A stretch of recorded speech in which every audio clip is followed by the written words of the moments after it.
One second, guys. I'm playing the most oppressive class with the most oppressive hero powers, or passives rather. So I have to record this, okay? But it's all gonna be a part of my rant video. I have stuff to rant about, maybe. Not sure. I'm really not sure. It's gonna be the main storyline. Why would I call something madness?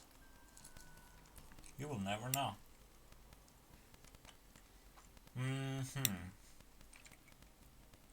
Clearly I'm not supposed to do anything.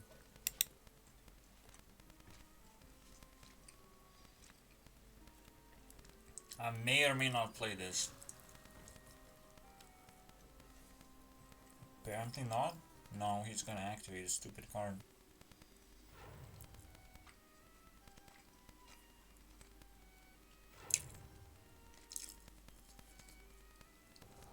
I kinda have to wait right now. Oh. That is so not cool.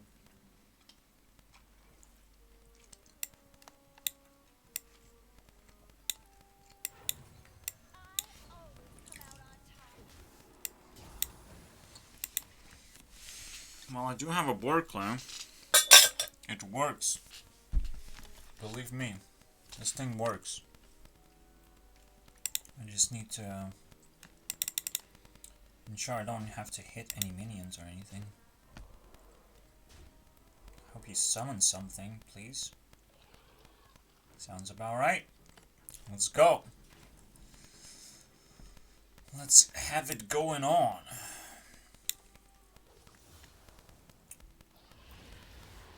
Why would he do that to himself, though?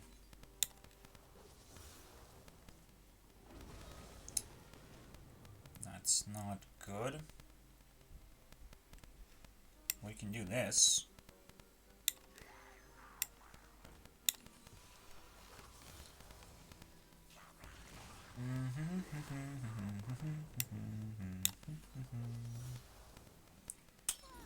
Super cute, super dope. We might even kill it. Wow. Amazing.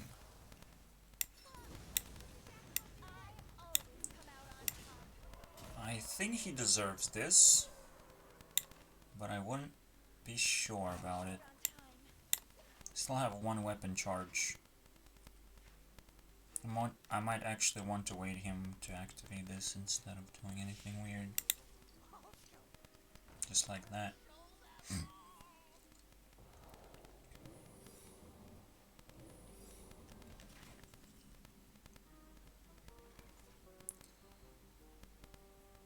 Friendlies that die this game.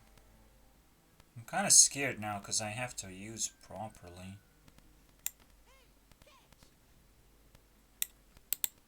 I don't even know what to expect from secrets. I think I... Okay, I don't know, man. This is too confusing. I think I have to attack anyways.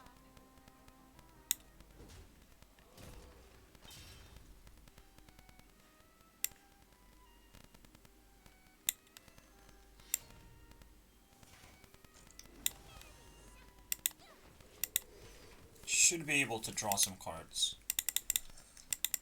No. There's no obvious move in this game. It's gonna obliterate me on the board, but I have to be able to at least obliterate his face.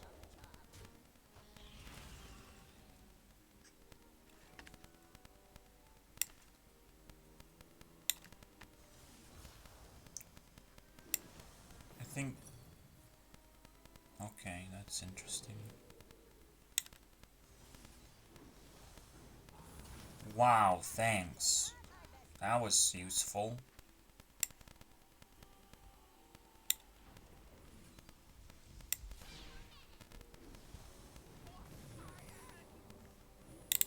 Are you serious right now? What is this sniper rifle I activated? I don't need that. What the fuck is this, man?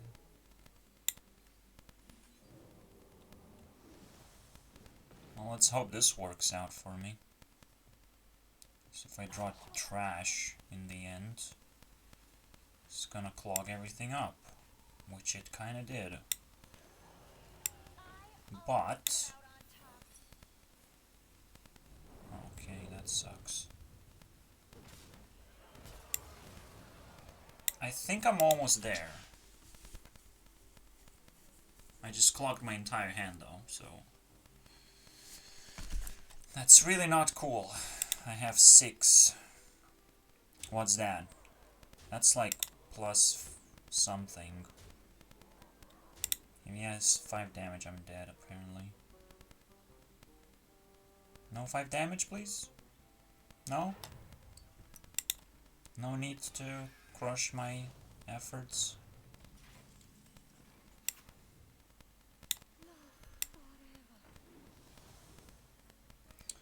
I feel like this is a little bit more damage maybe. Or a chance to survive. But who needs that? Ah, yes, that's the one.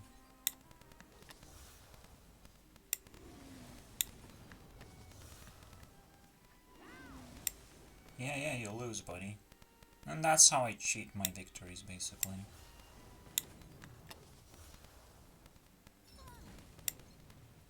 Could have gained more attack, actually.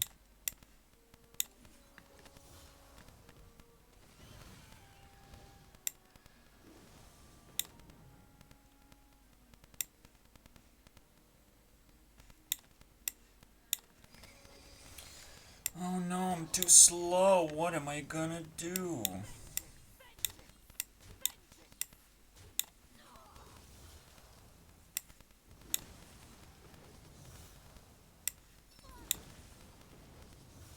If I only had more time. Alright, that's 12 wins with a shitty class. I only lost to a mirror matchup, so here you go. If Blizzard wants to nerf anything, it's this thing. Oh wait, Blizzard doesn't give a fuck about nerfing things. They nerfed 2 cards now. And pretend to be doing a great job. I don't know, man. If they want to catch up on nerfs, it's almost like 20 cards in 2 weeks. That's what you would do. Okay. 1 card every day. That's what you do to catch up on nerfs. Because that's how I feel about this game. But whatever. Obviously spread out throughout. Because they put a bunch of effort everywhere. Maybe one day. Alright, so I think we can start the rant. It has been like 4 days. It's almost like I've been homeless 4 days or something. Not ranting and shit. That's not very good. Need to prepare myself mentally. But first of all, let's prepare ourselves physically, because I'm low on food right now. I will go to shop, but I neglected it for so long right now. And I do have to live with my mom, and we kind of have to buy food together. And if one of us fucking neglects, I guess I just have to buy food regardless whether my mom goes to shop or not. She screws it up a little bit, but I can always do justice on things that we totally need. Like bananas. But now we need everything. And yeah. Doesn't matter. If that's what she wants to spend time on. It's just, you know, the scary part, we don't actually communicate about any of this shit. So if I go to shop, all of a sudden, I'm the only one going to shop at the same time. So it's like so difficult, actually. It's like, go shop maximum amount of times, okay, Mom? Maximum. I don't give a fuck. The more food there is, the faster that I eat it. There's no difference, literally, how much food there is in the fridge. We have to go to shop maximum amount of times. But I'll just say it to myself, whatever, fuck it. You know, I'll do it. I hate that sort of interaction where I just have to talk to myself all the time. Because I feel like I'm giving up on the person. The same way everyone gives up on me. I'm like, okay, you give up on me, that's cool. I wasn't not talking. I wasn't not invisible and nowhere to be found. Which is why sexual madness is pretty much another counter take on the culture as a whole. I think the culture is so fragile right now that it's unbelievable. So, fragile culture matrix. Let's call everything a matrix, because that's fun to do. And also give me points while I present myself and my points. Points for points, that's right. I'm almost at 6,000. Wow! Ariana just hit 7,000 yesterday. That's very beautiful, but I want to kick someone's ass right now. It wouldn't be that nice, but I immediately stopped using adrenaline, which is fascinating. I'm just potentially not conjuring up events or anything. I put myself on a treadmill of a lot of weird kind of work you wouldn't expect a person to do, but this is what I have to do to entertain myself, because everything else is fucking grim and stupid. Okay? Don't worry. I'm willing to put effort if it's worthwhile. Alright? Money is kind of like magic, actually. If you know exactly where money comes from, who's capable of paying you, that's no big deal.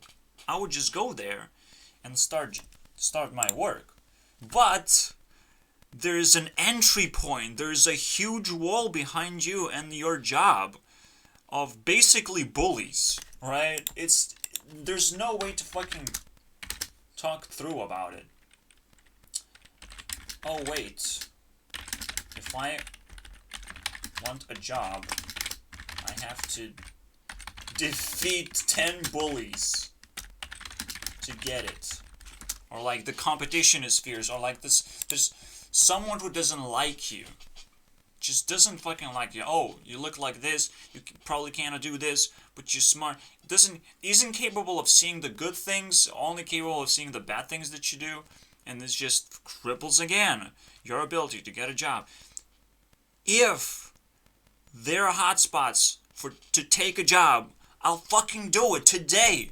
I'll fucking do it at midnight. Let's go fucking do it. Alright? But if there are no opportunities around my area to take a job immediately without all this fucking hustle in between of like, oh, write your name down, write your last name down, write your marital status, write your address, write your fucking date of birth. Write everything down, please. Oh, wait, I can reject the entire application anytime I want. It's like, whoa, that's not a part of abusing people at all. That works 100% of the time, right? I don't want to make my own fucking job or my own fucking living, or just live as if nothing fucking matters anymore. Because, like, that's where I'm at right now. It's just like, yeah, my mom is living, not me. Okay, my mom's living for me. Because apparently she gets the benefits from the government. Like, nothing makes sense in my life. Believe me, nothing makes sense. So the only thing that I can do is pretend that this is the greatest storm of all time, and it's gonna blow over eventually. Okay, especially when everyone experiencing a storm, you know. 2020 kind of proves that we live in a storm, so waiting is awesome. Like, yeah, let's wait a little longer because this is getting crazy. Man, where do you guys get your news source? Because I don't think people are talking news. Because they're waiting, you know, like, what else are they gonna be doing? They're waiting for some stupid shit to happen, which always gonna happen while you wait. The real question is, yeah, but can you do anything about it while it's a storm time? Because it's a specific time where you just have to build better homes, better communities, communicate more. That's what you have to do. Even I did it. Even Mr. Me has done it. Gurnext has done it. I communicated at least three times more with people last year. 10 times more.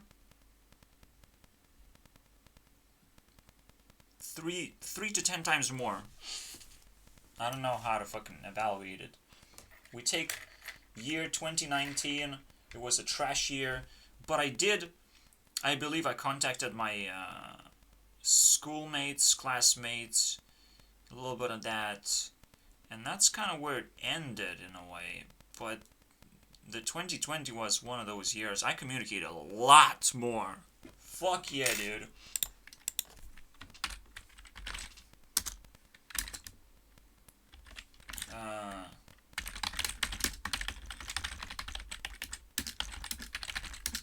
Was 10 times higher. I would say that. There's no denying, because I went almost on a date. I dragged the girl out for a date like a 10 tons of weight. I had to fucking drag myself through it. Oh my god, it was a horrible experience. But that's how slow my first moves actually are. In a wasteland, I would say. In a wasteland that doesn't actually provide anything whatsoever, actually. We just pretentiously believe that we can achieve the greater fucking matrix. That's what we always aim for and we always project, right? There's society right here, alright, and it's tons of gravity to actually reach that. You know, your first date, your first fucking holding hands and watching a fucking movie together. It's always almost there, but the gravity's pretty great, because this is where the gravity starts. But for people who lived with parents who have fucking skyscraper amount of support, lived with parents, have a lot of good friends that don't leave alone them, for different reasons at first. At first it was like a greedy, experimental phase, but then all of a sudden these friends kind of clump together into a social group, but I would say it's an antisocial group that is just trying to fucking hold on to this monolith of a structure, and anything that happens here, it's almost like between your friends, right? You're reaching for those heights and like, oh wow. And at some point, some of your friends can even fucking fall down accidentally and bump their heads into the ground zero where I'm playing around. You know, I can't wait for that moment to happen.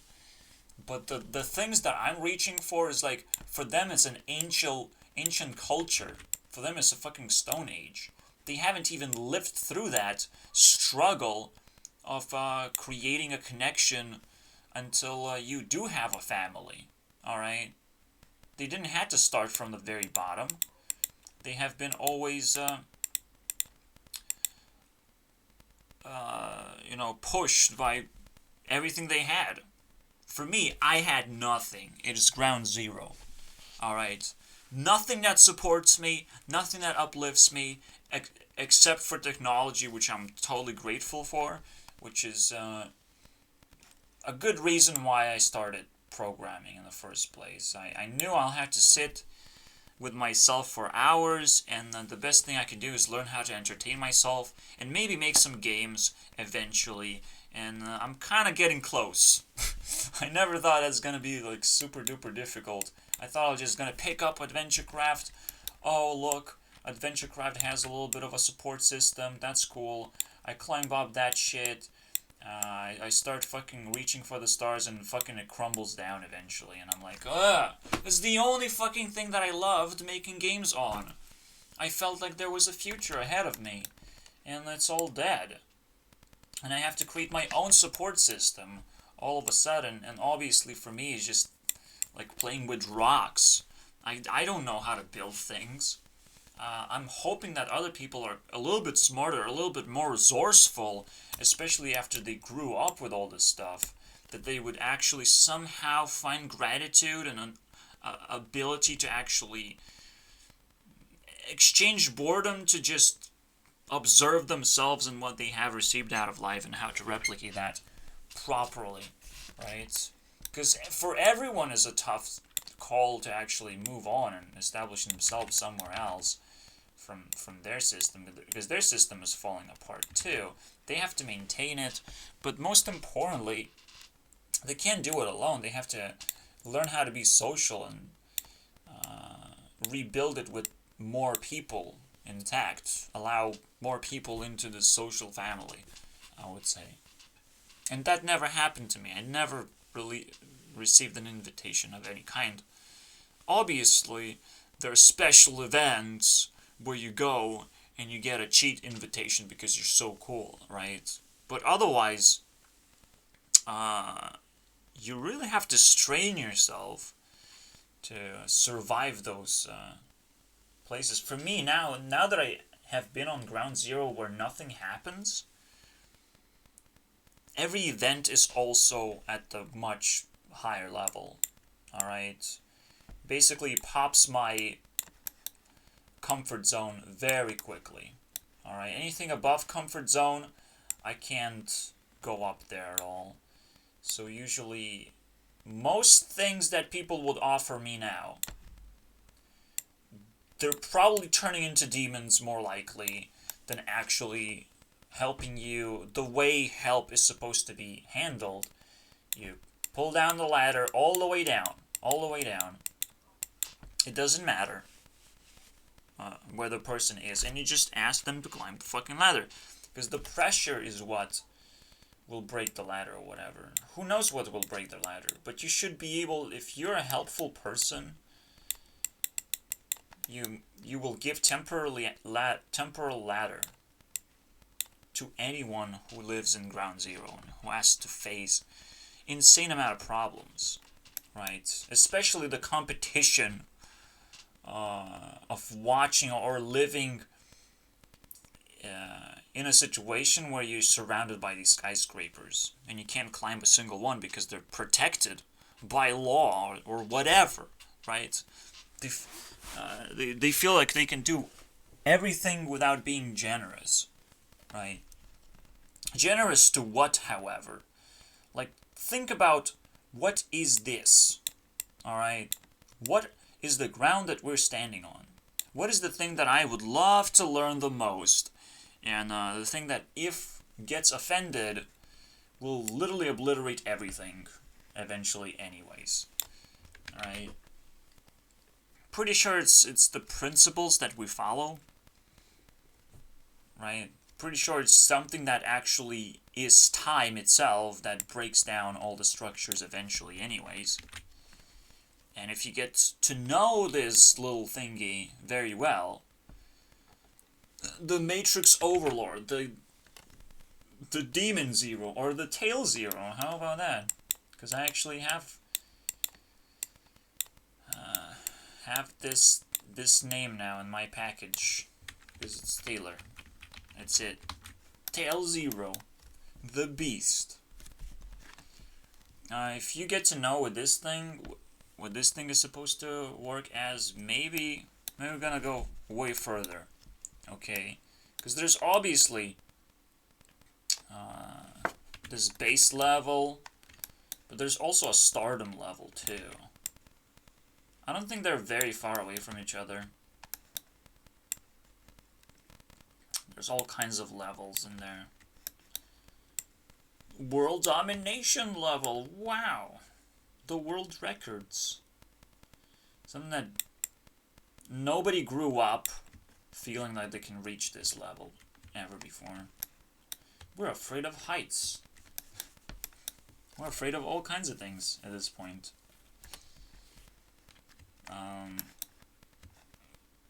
Pretty sure this is tier 1, tier 2, tier 3. All tiers are completed. And when I said afraid of everything, yes, this is something people don't quite reach whatsoever. It's impossible.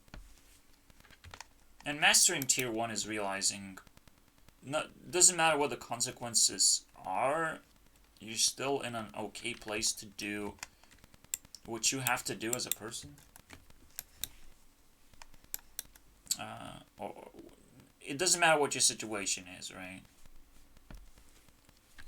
Because yes, the world has tons of things that don't care about themselves much. And a lot of people gain support, but they realize, I have to survive in a tier 2 environment, not tier 1, with completely different rules. That's an interesting question, I would say. But that's just pressure from parents, right? You have to pick up a skill and sell your skill. Instead of actually, start from the very bottom of just do work. Just do work that pays. Okay? Do actual work that pays. Go that road. Is that...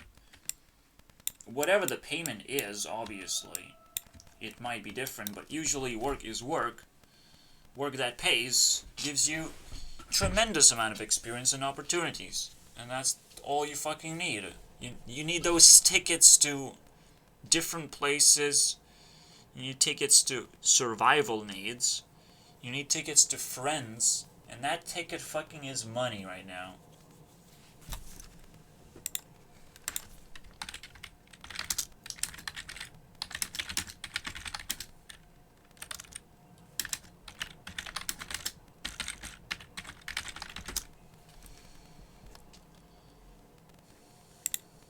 Now, it gets weird when money starts making money when you can make investments.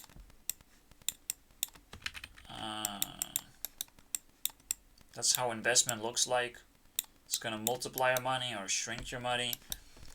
It's for those people who don't know where to spend money, they do investments. But that's ridiculous. That is so fucking ridiculous. Can someone explain how this is not ridiculous right now? The only investment that you do is spend money. What? How hard could it be? Wait, there's more in... There's a opportunity to invest instead of spend? What are you talking about? We as a society, we're supposed to figure it out. What to invest into. As a society. Multi-purpose decision. Something that we can't just fail, We're not supposed to fail investment. If there's value for money to make more money, that's not, a single person's work to do. Alright? That's what we're supposed to do as a competition, as someone like, okay, if you're very, very good at multiplying money, that's your job, to invest money and try not to fail, basically, miserably. But it's like, you're not supposed to be rewarded as if you own the money yourself. What we gave the ability to invest and multiply money, we gave people a superpower that's probably destroying economy this whole fucking time. And you would think like Peter Schiff or all these gold users who fucking promote gold and say the economy is gonna collapse, maybe they're fucking oblivious to how much damage they're doing just by inventing investments. Because for me, I can't understand what this is. I just don't understand what this is. Money's not supposed to make you more money. Yes, smart decisions, that's cool, but do smart decisions as an action. Not just like click buy and hold something. And it's almost allowed to do, and no one gets ripped off or anything. No scams, nothing. You can just do it. How does that work? Unbelievable. I don't want to test it out. For me, it's the most dumbest concept that I never wanted to do. Okay, when I play RuneScape and I'm earning fucking money, I see the effort that I'm putting in. I see it. And I didn't have to have an initial effort as well. Initial bank. Oh wait, I did have to do it. But how the fuck does that work?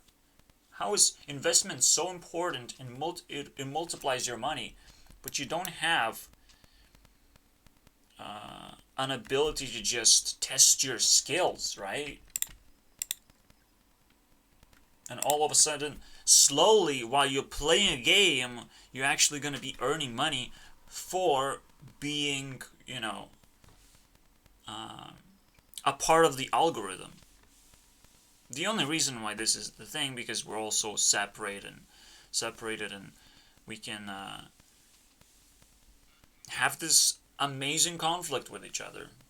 But it's totally terrible. I need to do my RuneScape homework though. I think I know what investment actually is. Alright. You buy something that's cheap now. Alright. Costs $5 now. But people might want it at some point. Alright, so you're pretty much buying cheap tickets that nobody uses, even you're not going to be using them efficiently. Or that's your way of actually investing. You actually buy something that's cheap and you actually find more value in it. So whether you're actually going to use it or you're going to sell it later. Alright? That's what investment is. Meaning that you potentially think people will want it at some point. Very unlikely, by the way. Very unlikely. People want to consume things that are made now, and maybe they will have sentimental value later, but it's so unlikely. It's much better to just find cheap things to use instead of saving it for later, which is again what investors would fucking love to find, but it is just as rare as gold is. Alright, finding things that are actually growing in value. However, the investment market outgrown my capacity to actually explain it in a simple term. Right? Because it's like you can invest almost into anything. Almost everything is a ticket or interest for later. Because there's so many groups of like tech, right? Tech groups that you almost like actually playing something completely different. You're playing a horse race, you're playing a lottery of which tech company is going to be able to open itself up for proper investment and actually grow over time, and which ones are going to be outcompeted instead. And you just kind of wasted time and effort looking over these graphs and shit. And who knows how much people actually earn over investments either. Quite a lot for some reason. Quite a lot. The stories that I hear is kind of annoying. It's almost like not enough people are doing it as well. Which is another thing that I kind of talked about. Investment is almost something that people have to know about what they're investing into. And potentially their ability to resell things in case they rise in value. Just general awareness is pretty good, and that's probably what investors have as a skill. Just general awareness of value, because you have to pick up a lot of things. So yeah, it is a real question though. How much work hours you truly put in?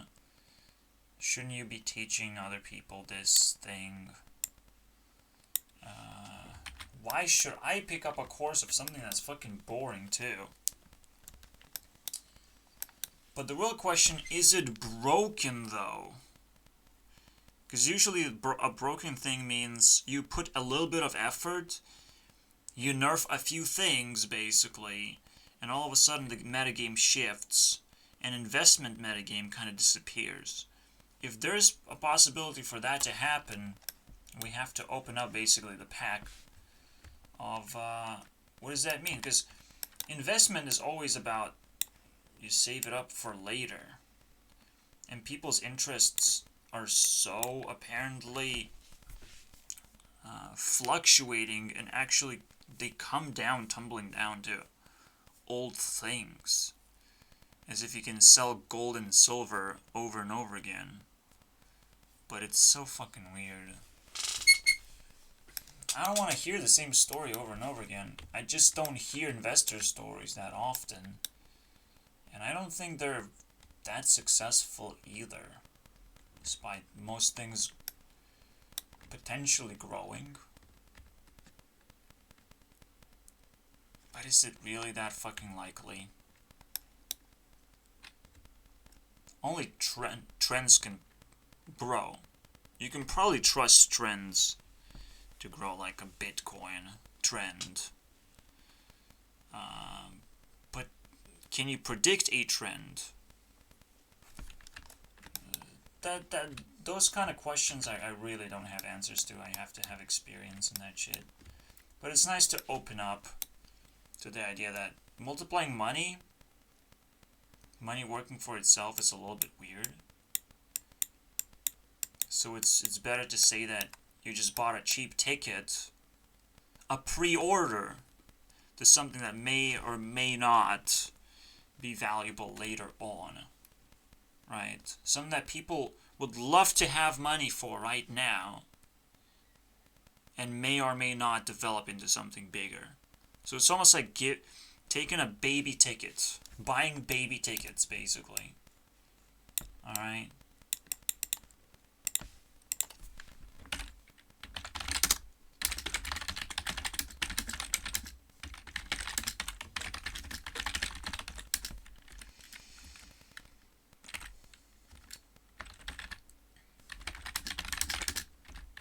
Useful way later.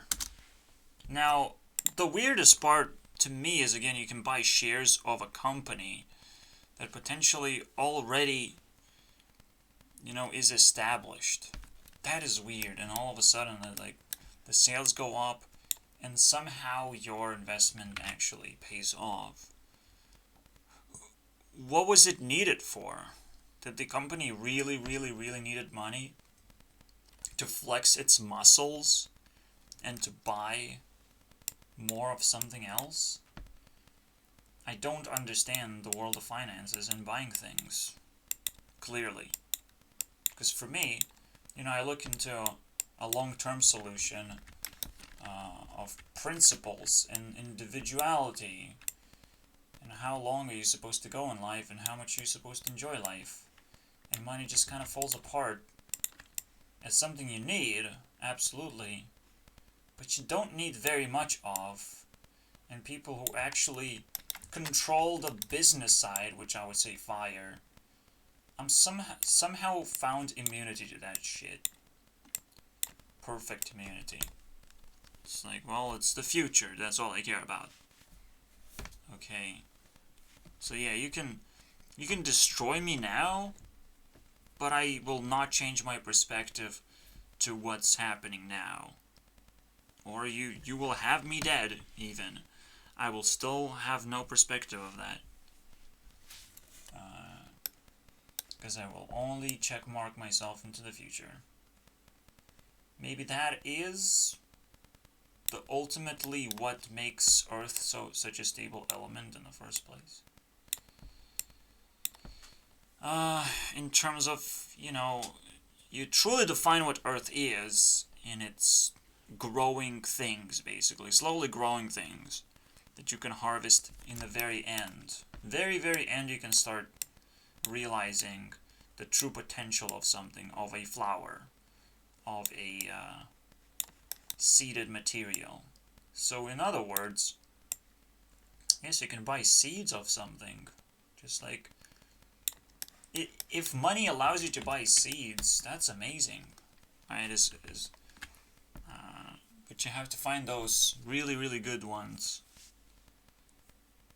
And somehow, money right now, is capable of investing in the first place. Money does not care about you. Money just opens up opportunities potentially, and money is what everyone cries for all the time. I'm more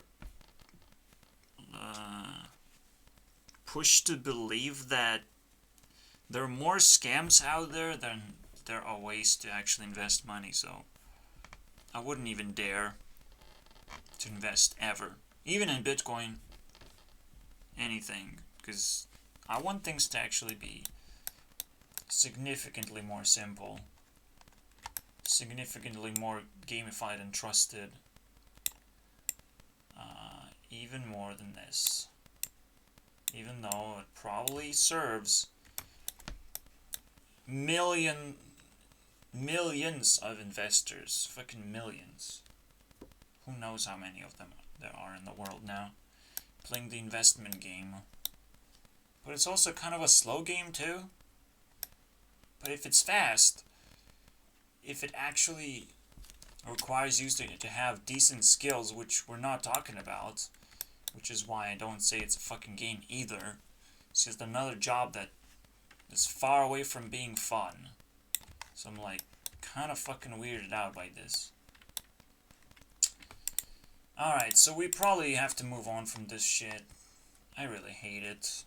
But there was the Bitcoin topic, I would say. How do you evaluate Bitcoin in the first place? You don't. You just don't evaluate anything if it doesn't have value. No. Bitcoin has no value in a general sense. Alright? Unfortunately. Yes, you can buy and sell with Bitcoin instead of other currencies, but it's just, even money does not have that much value. For me, personally. Yes, it opened up opportunities and I can sell and buy things for money. That's cool. But do I sit down and constantly think, oh my god, what is the next thing that I have to buy? I'm not inclined to do that at all. Alright, and when there is a major investment that I have to put into my life, and again, now that would be amazing, right? The next milestone, I need like $10,000, right? I need $10,000, and people can invest right into it,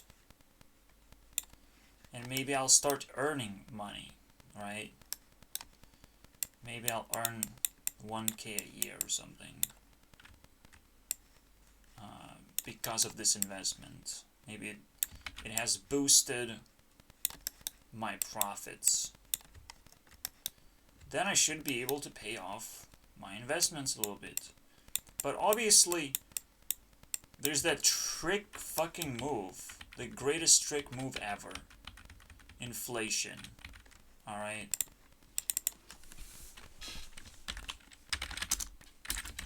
You bet inflation destroys everything.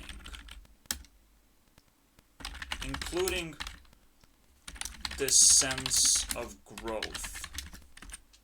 Alright? So you feel like you're investing into anything, and your dollars are growing, but it's just because of inflation. Okay? And certain things that there are certain things that still not affected by inflation yet, and so they're kind of lagging behind, and you can actually monetize the lag. But essentially, and maybe, you know, that's a good way to actually earn money by not losing money, right? But everyone is losing money too. But the idea is the money that you get back after investment into my $10,000 need, that kind of boosted me, and I give you 20% more, right? The money that you get back in dollars, because I will push to give you back in dollars things, have already inflated, so they are in fact 20% less in value, right? Money will constantly deflate, I think, just on its own terms. Maybe it's because it's trying to clean the past. Maybe there's a lot of stagnant money and, you just have to keep pumping it up to the people who are actually supposed to use the money and not keep it. So if you just keep it in the bank, you have to keep introducing new money into the system. And maybe banks are just greedy and they just want to have more money in the system in the first place. Just because. For a weird reason, just because reducing value means something else completely of the dollar. Just because inflation is so difficult to handle. Who knows what the main reason is, but inflation somehow is not going away and not going the other way either. Unless we introduce a new currency which counterinflates everything. But who knows what that's going to be. Because it actually has to be introduced, right? You actually have to be using it on a base level to go to the grocery store. Like whatever the most fundamental needs of a human being are, if you can introduce that shit into my life, just like a smartphone, right?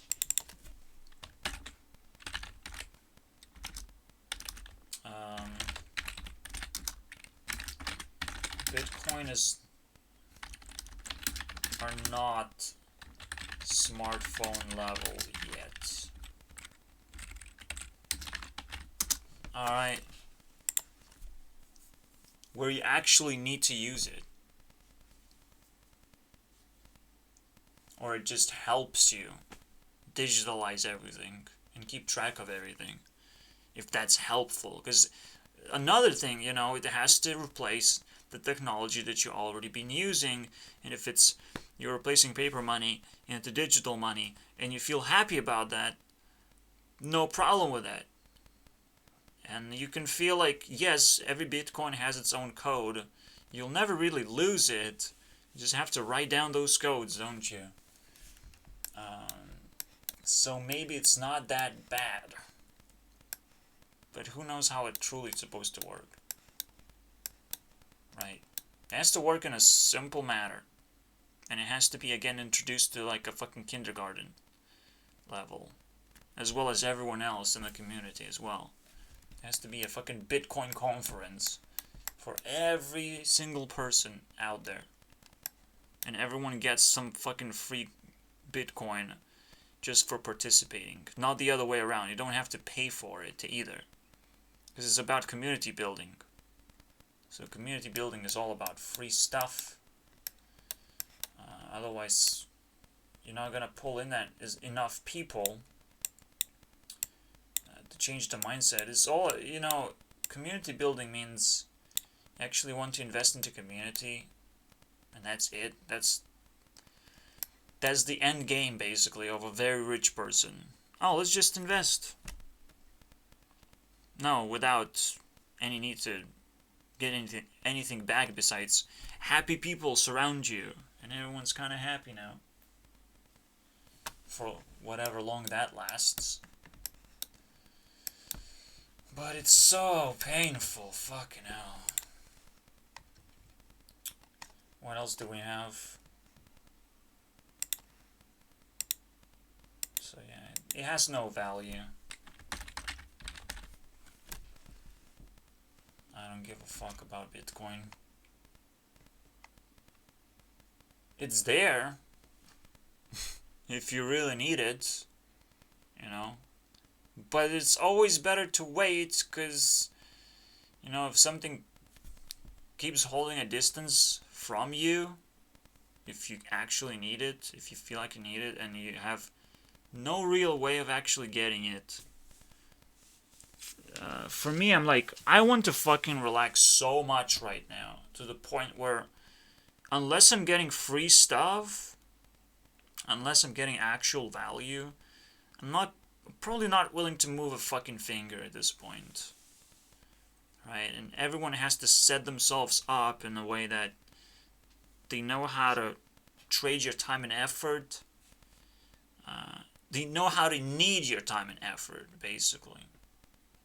And they introduce free things that you can interact, because time and effort is pretty much like the most important thing, right? So if in other words, it would be quite fascinating if I want to buy something quite sizable in my life, quite a big investment, I would immediately get introduced into the job market, sucked in of like, okay, you will definitely need to do this, and kind of maximize myself as well. Because that's what time and effort would mean for me. I'm still kind of getting something for free. I still have to participate somewhere, but I get a list of things that I can do to earn that much amount of money, and maybe I'll change my mind while I'm doing it. It's a very tough process to actually balance everything, how everything works. For me, I fucking live in the wasteland. I don't give a fuck. I don't think anyone gives a fuck.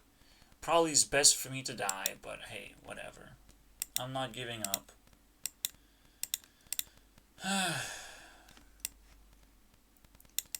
Not good enough fast enough. And apparently, just having money is good enough. It's the weirdest fucking thing, Not being able to actually invest your time and effort into anything for no payment whatsoever. There's no list of things. I'm not gonna fucking buy a newspaper and look at it.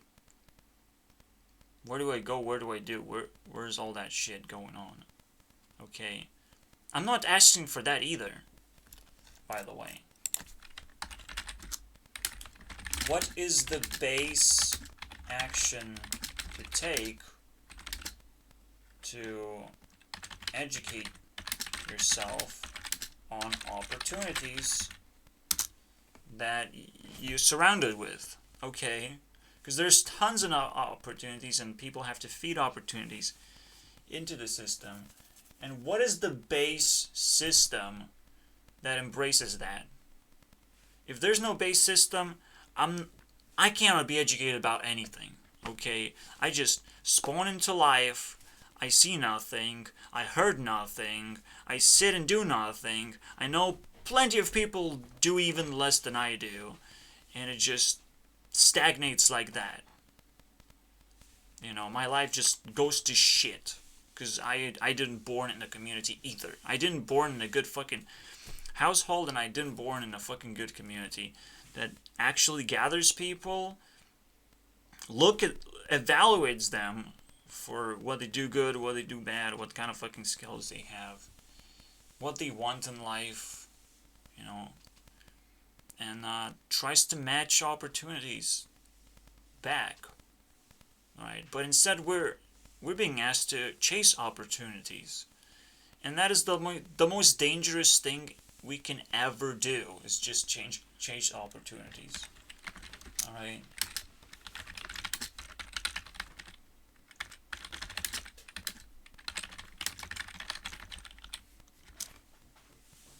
Just chasing opportunities. That's fucking crazy. Visiting, communicating with opportunities, establishing them slowly, building something in your life. I get it. Alright. I download Unity and I try game making. And I try and I fail. Most likely I'm gonna fail. Alright? Unless someone also picked the same opportunity, wants to keep pushing that opportunity a little bit further. But we have to be mindful of every single resource that we lose and we get. So if we make a ping pong game, remake it. But right now we can just download things from the internet. We can just wait until people just make up everything for us. We don't have to give a fuck about anything, literally. The best thing that we can really care for is how to hack things, basically. How to hack rip apart those things, change one little feature, put it all back together, and it's like, okay, that's mine now, because that's my feature right there. You wouldn't have it on your fucking computer.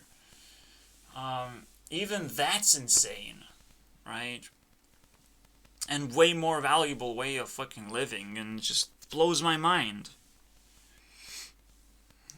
There's probably plenty of things people do wrong. That once I captured that perfect opportunity, because, you know, if people make enough mistakes, there are higher and higher level of opportunities to be actually captured. And I can just wait until I'm in tier 4 accidentally, and I know exactly where to be and what to look for. I fucking rocket scientist into that shit and captured it easily, you know. But the real question is, how much patience do I have to invest? Because in the end, it's all about patience. It is about patience to, like, be lazy and try and defend your laziness. Try. Yeah, because some people are going to be fucking brutal about it. But in a normal circumstance, nobody cares. So, chasing opportunities. And it's like whatever you see an opportunity. No, it's the community has to decide what an opportunity is. Not you. That's fucking lame. Community has to decide, figure out how to educate people to understand opportunities better. Because normally community is what, you know, some people, they have authority. They can convince other people that, yes, this is an opportunity, and slowly it becomes what it is. But a clueless person, a completely clueless noob, wouldn't know every single reason why it is an opportunity, that it makes people's lives better. It does require just a little bit of education. You know, just like you pick up a game and it's like, how is this game useful in your life? Or it's just entertainment. Entertainment is not particularly the highest thing needed for most people. We need passive income just to feel normal. That's about it. And we need connection with other people too. But it's like, it's also, what are the resources that we need? Am I really ranting about the same thing? Is it really so difficult to keep things normal? Or is just my feelings? Do I need more annoying orange? No, for me, annoying orange is literally death, is how it feels like. Alright, I don't give a fuck about anything, just puns. Just puns is all I need right now. Absolutely. No, that would be fucking crazy if that was true. So, that's an interesting thing. What is the reality check? I think this is a reality check for rich people. Alright. They can't even give anything to their children. They cannot expect anything from their children, nothing. Because the only thing you can do, you reach tier 4 and you created a tier 3 image of yourself, and you're going to be disappointed at that image. Just like, you know, people, if you really, really want it, you can grow up a child that you really wanted to be disappointed at.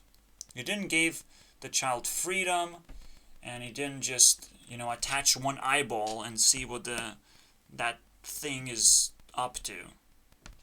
But instead, we love disappointment so much that we feel like, oh, we're just going to make a family out of a successful person who happens to be in the top of our family tree, pretty much, who made this whole fucking thing happen. Or actually in the bottom, because that's how family trees fucking built. Alright? From some fucking tier 4 person who made all this fucking happen, but it's all just a fucking reflection of that one person.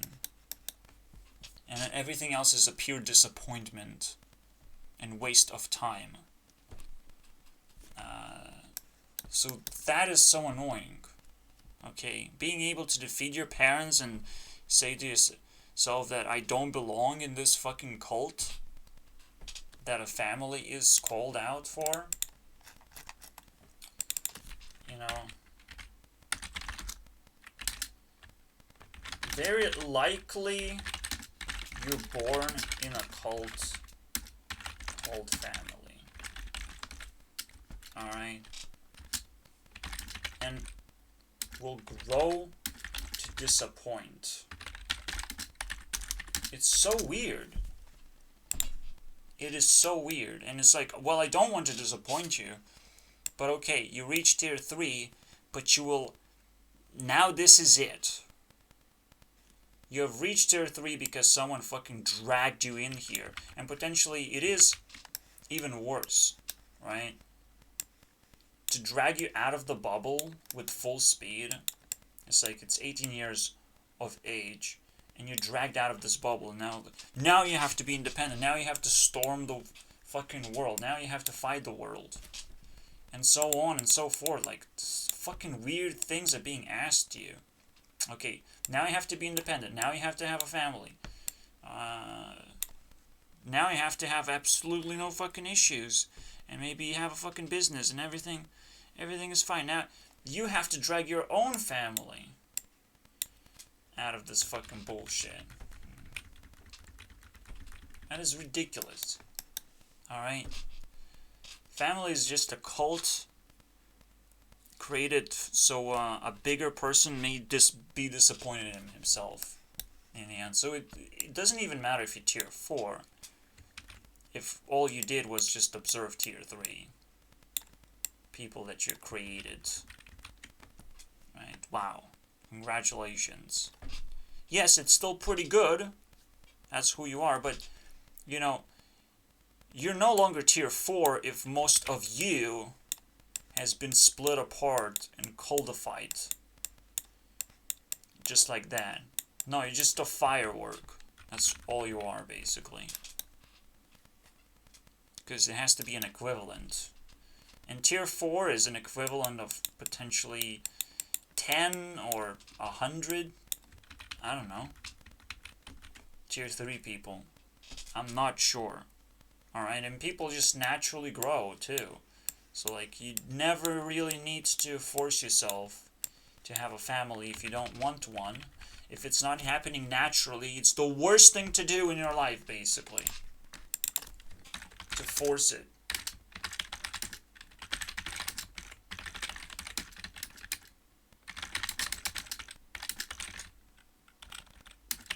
It's the worst person.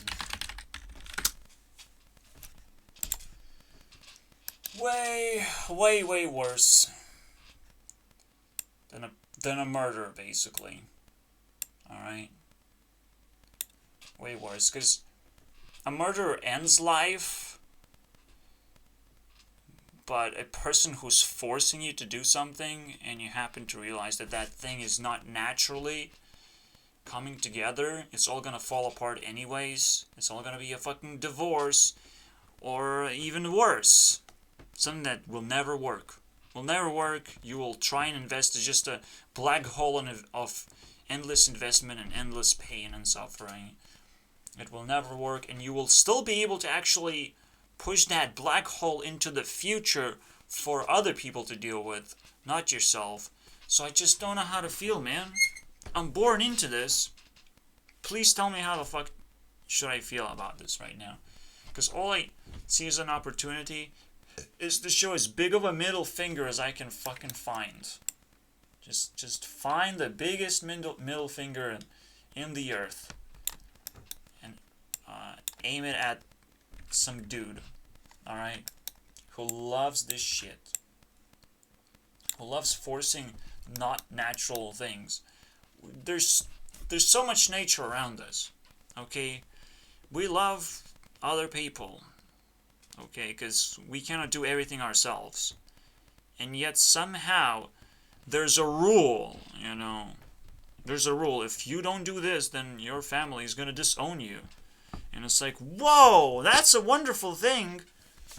Aren't we just operating on punishments 24/7 right now? If you don't do your work, you're gonna be punished by not earning something. No. Job is like the only rewarding thing in a way. If you do your job. But, however, because it's the only rewarding thing, it's what everyone talks about. And it becomes a punishment if you don't do it actually. Because it's the way that people treat you that is the real punishment. The real punishment is that you never really needed to be rewarded by money. You needed to be not punished for not having money. Which, there are plenty of punishments for that now. And they're kind of stacking up because the world just feels like they can do something like that in the first place. They can just get away with this shit, you know. And it's also a job too. Punishing people is a job, you know. It's the craziest thing ever. Sometimes punishing people and taking away their wealth is a job. And I think that is the scariest thing I've said so far. I'm sure I said it before, but you must understand that the system always struggles to remove these people who counterweighs the system, right? So if the system loves earning money, but the money doesn't actually mean anything, then it's very difficult for people who punish you and take away your money to not get wealthy. That's the reality check that rich people need to take. But how are we going to deliver that? You know? Because the reality check is the poor people checking on rich people. Are they really rich, or are they just taking wealth from other people? Right? That's the real question. When it's absolutely not fair. And you can feel that this statement definitely holds weight. And it's like a job. Is it a job though? Is it? Is it really? I thought, yes, you could say, oh, it is effort. And that's true. And effort can switch that off as hostility by empowering people to, define what violence is and what they don't consent to and how to fucking properly activate your self-defense, which is the biggest thing against the biggest viruses of the world. Anyone violent is a virus. Alright? And we always need to know the right move to make. Mostly as a community, to intimidate those people who we just don't like, because we don't like our wealth being taken away as a job. We just don't like those people. And if they hold it as a job, that means it's a perpetual machine that walks around uncontested. So communities just naturally needed to break those shits down.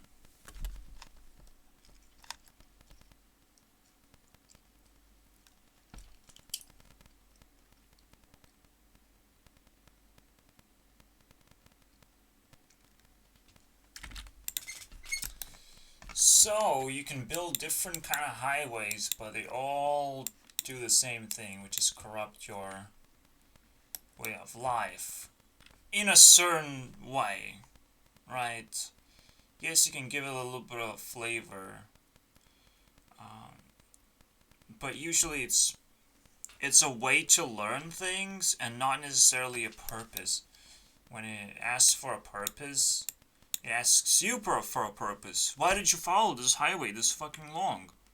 And immediately, what happens to me when I'm asked for a purpose, I build Discord as like, whoa, I actually need a community and this is amazing, right? This is like super good for me. I know I'm gonna use it as a notebook because I don't have a lot of people, and I can't be confident enough that I will find people who want to join, because it's the weirdest thing right now, right?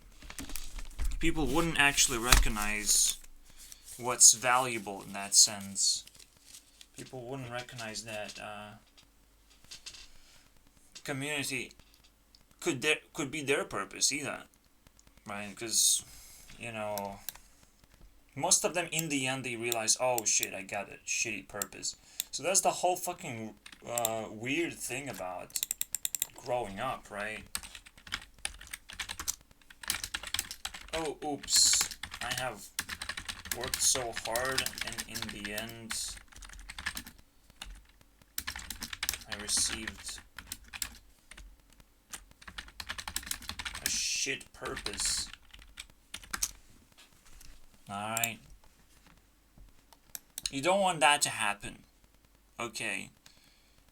Normally, that's the question of like, why would the best thing would be the worst thing all of a sudden, right? As if the highway cannot just break through and teach you everything. Why would the purpose be something that breaks down quite often?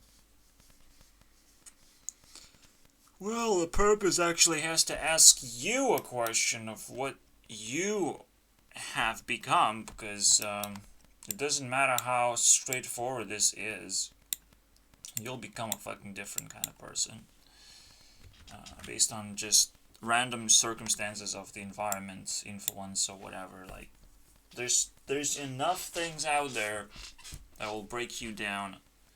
So it doesn't matter what kind of highway is built for you. You might reach success because it's already predetermined for you,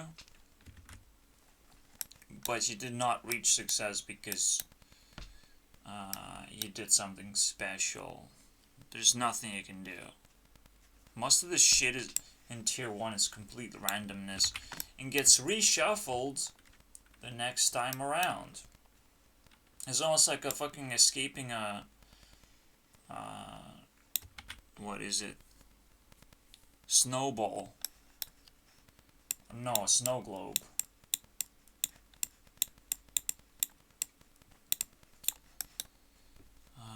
It really just shatters your reality because then it asks you to take a piece of God, I would say. A piece of like power that with great power comes great responsibility in a different way than you would imagine, because like yeah, what if God has infinite power, but in order for God to live, he has to sacrifice all that power and become a human being and then grow in power and wisdom and all those things, come back basically almost like a haunting vision of the possibilities. So it's very nice to just have all the possibilities kind of locked out of the way. So the first shit, first hair that comes into my mouth made me sick for a moment. So the first purpose is recognizing reality, I would say. Alright.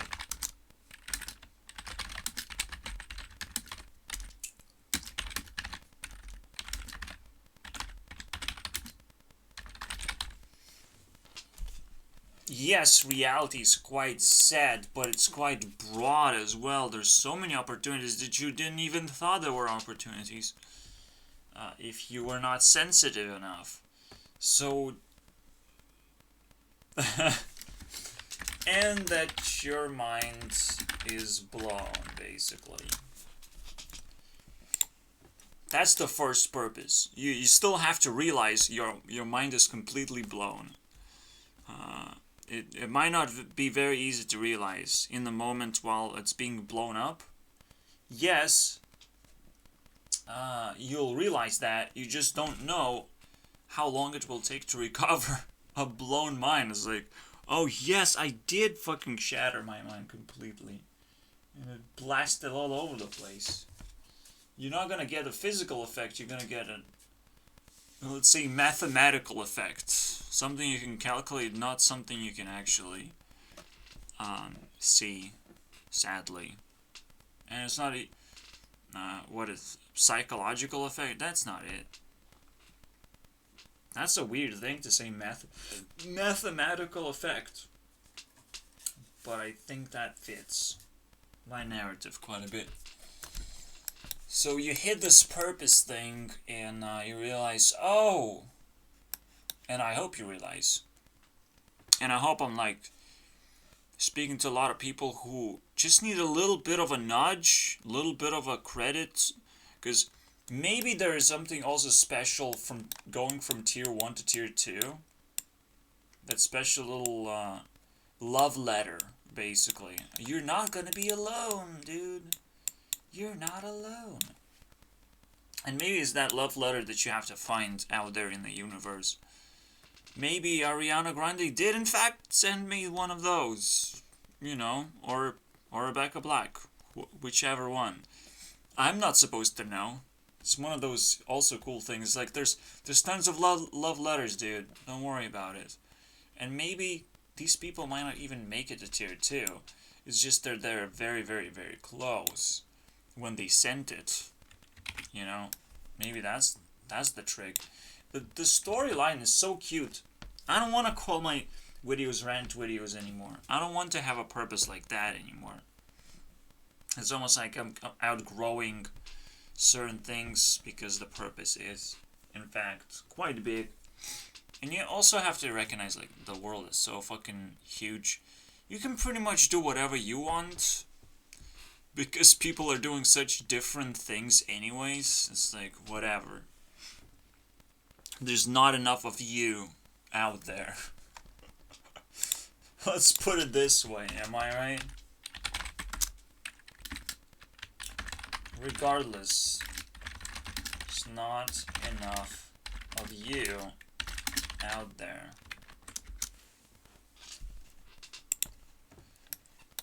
No matter what, okay, that's why I say regardless. No matter what it is, I do believe there's just you, okay?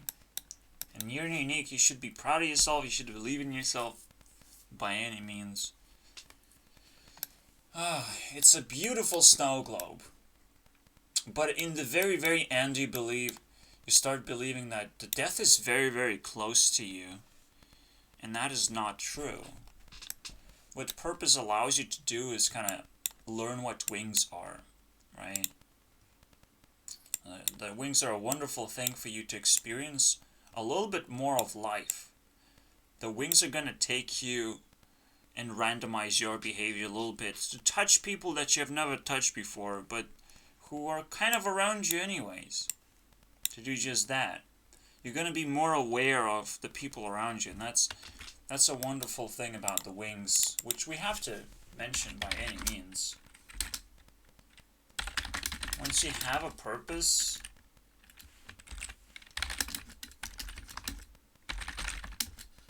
also grow wings. Or start growing wings. Hello?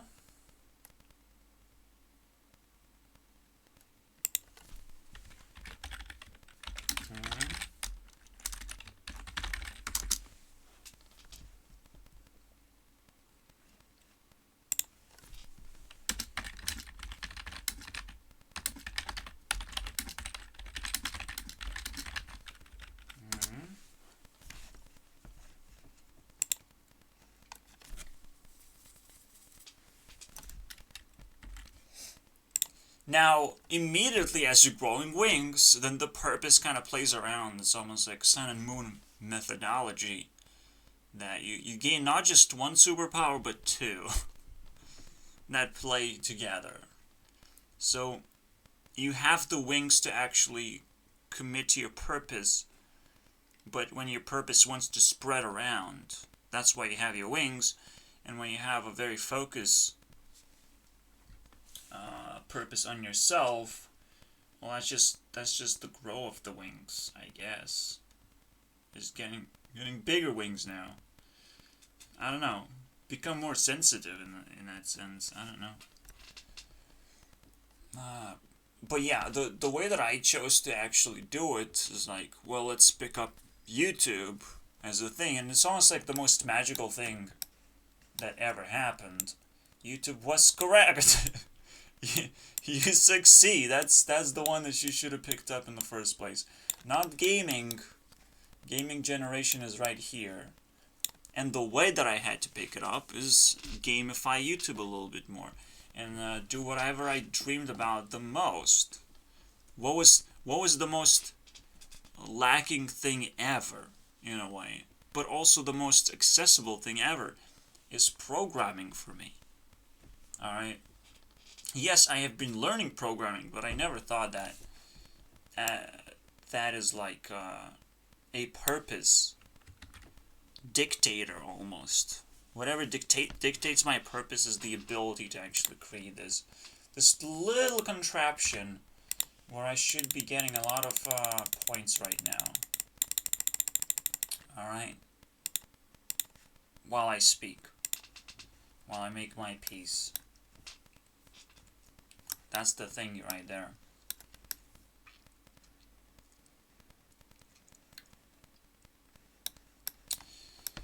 So, that's pretty cool, right? You enter YouTube space, and now you're actually growing awareness on it. And the most important thing, again, for me, for anyone to understand, I'm not your traditional YouTuber. I'm not growing up on YouTube or anything. I'm not using YouTube as a leverage to, create my own highway. I don't need one. When you're here in Tier 2, I don't think you need highways anymore. I think you realize there's a nature to grow anyways as well. And you potentially grow at the same speed as well, no matter what you do. Like, every time you wake up, you do a certain amount of work, and that work is somewhat different, and it stacks differently, and it actually slows you down in life. It's kind of fucking weird. The real things that we're actually growing never really, desynchronize, perhaps. But I wouldn't want to call out age as a... there are different people. They have grown different levels of influence. You can put it that way. And that's the one that could be taken as a difference. That's the fucking crazy thing. I don't want to dig deeper too much, because now it's getting deep. Where do I go from here? Where do I go from understanding the wings, the purpose? In order to find also a purpose, you have to find something that people believe in, you believe in, that you can be sensitive about. You can slowly grind, but you're also kind of working together with other people. That's an interesting thing, I would say. And you're not just ordering around and shoving money into their hands like Mr. Beast.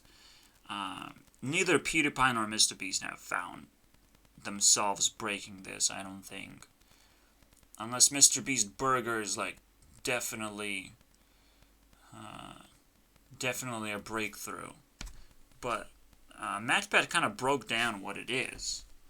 It is just a wonderful opportunity big people can take advantage of, which is just make a virtual restaurant with, you apply certain rules, and that's a certain way you like food, and then you can pretty much populate that idea everywhere. And that's all there is. Mr. Beast is just kind of selling his name out there and not much making something happen out of purpose. This is one of those opportunities you can take advantage of, and someone who's really smart will take a better look into it and take more advantage of that. But you're not just supposed to be just smart. usually the opportunities that come, that are presented, they have to be even better and more accessible, right? That it's incredibly easy for anyone to do. It's just a slightly more passionate person will definitely be able to do it, because for them, the opportunities come all the time. You know, that's the whole point. In other words, it's not about opportunities that are out there, but how you handle the ones you have. Alright?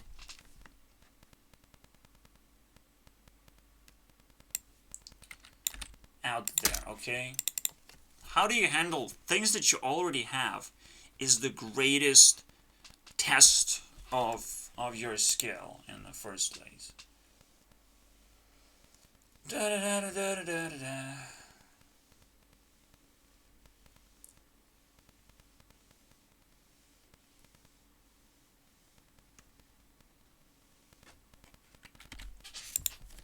I think it's fair to say that I'm not stupid thinking of like, I want to be better than anyone around me, so I just pick up a bunch of YouTubers and try and outcompete them, like, in a general sense. So like, I'm watching your videos. I am happy as you are right now, because you made a video and I'm watching it. Maybe there's a very general sense of also, you definitely have to filter YouTubers who are making and who made decent videos instead of like breaking down constantly, or kind of are boring. So I'm doing that. I'm nicely filtering what clicks and what doesn't get clicked. All right, what is a mild, decent adventure to have, and what isn't, and this is why we have to talk about Annoying Orange somehow. It blew my mind, right? And it potentially hit all the right things that a YouTube channel was supposed to hit. It's definitely worth talking about that. So what does Annoying Orange has as a positive thing? First of all, has consistency, right? So let's put it on as a very simple trait.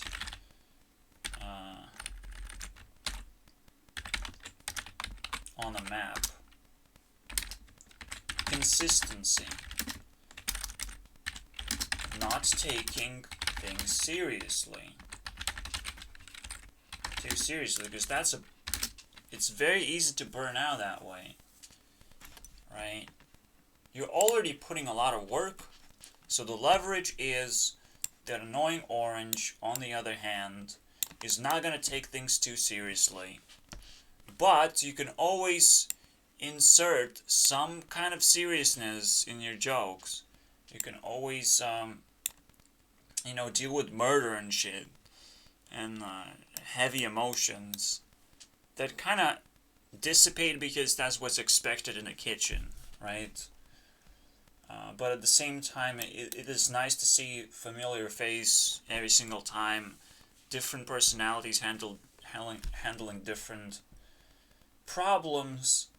It just, it probably creates a lifelike behavior, right? Lifelike or a natural behavior that whatever random object you're going to pick up and add into your kitchen to interact with, and how you write the script, it's all kind of deep, you peeking into that setup process. I think I like it quite a bit.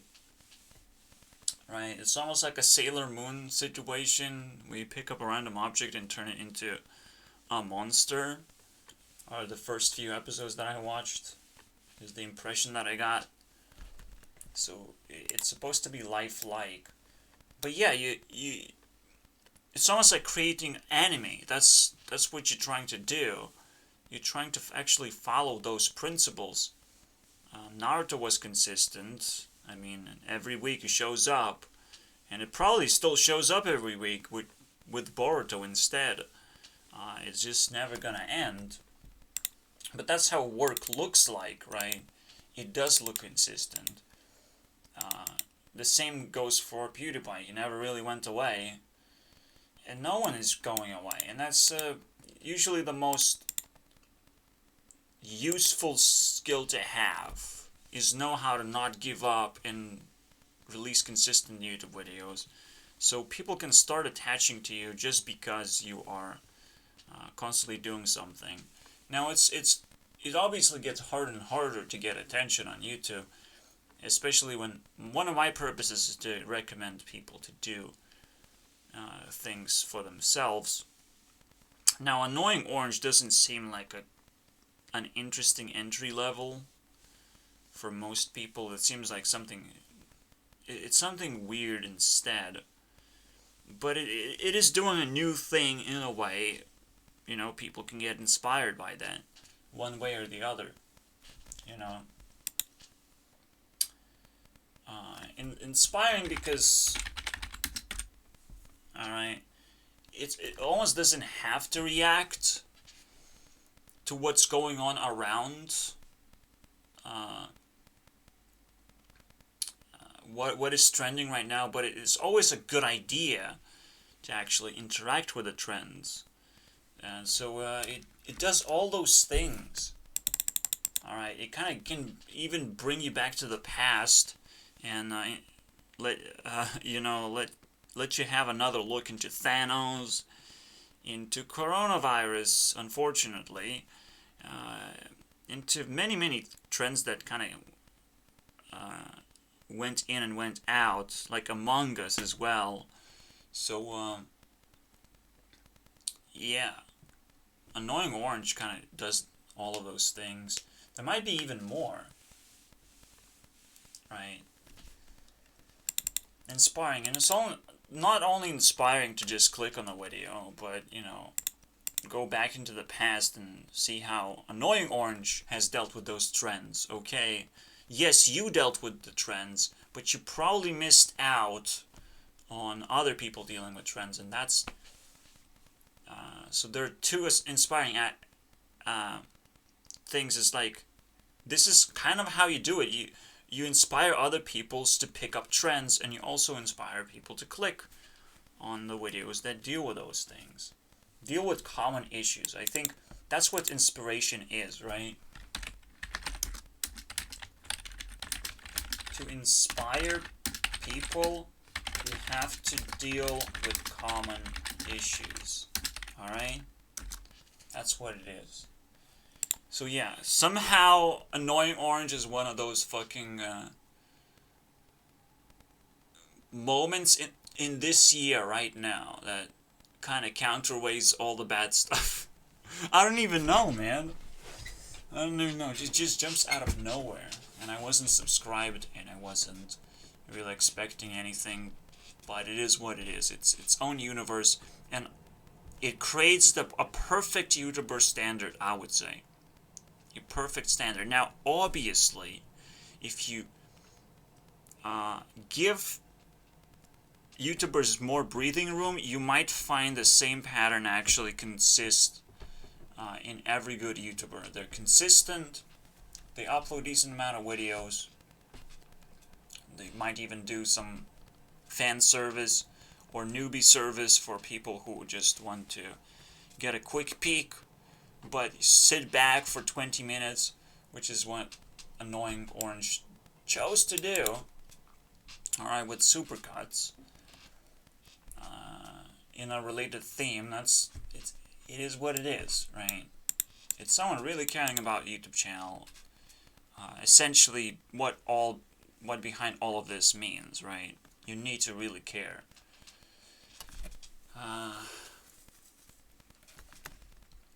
So yeah, what is life like again?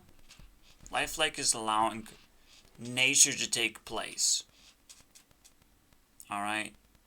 That there is a reason to keep going. There's always a reason to like pick up a new thing and see how it interacts in your system, right? We should, you know, to be lifelike, there's always things around you to pick up and test. And you just do that, right? You just pick up a random thing, not a trendy thing. So it's almost like the opposite is true, right? You're trying to find something new when you're being lifelike. You're trying to be inspiring. When you're trying to be inspiring, you actually deal with common issues. Whatever. It's all around us, right?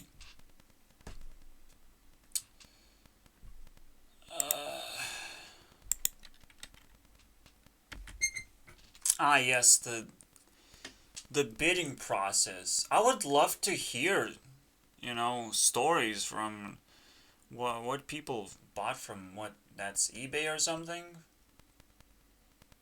I want to know, man. how it all works. I want to love auctions and all that shit, but there's only limited amount of stories that actually you can follow through that circulate around you. Maybe there's a special unicorn place where I can move and experience my shit. Alright, so let's go back.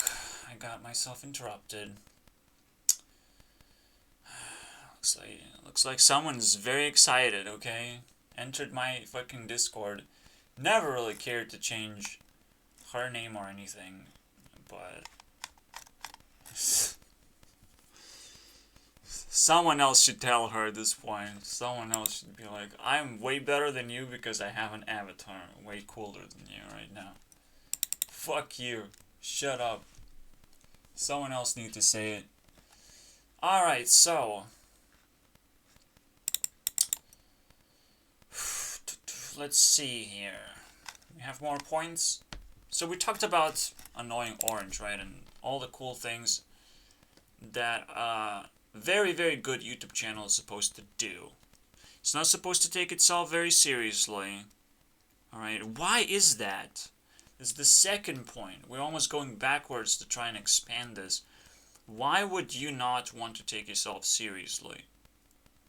Because there's enough pressure. You do your job. You do a job, whatever that might be. And you kind of want to do it anyways. Alright, you kind of want to pick up a thing, finish it, and maybe improve it in a few ways. And that's it. That's literally it. Not being serious is a recognition of who you are, in a way.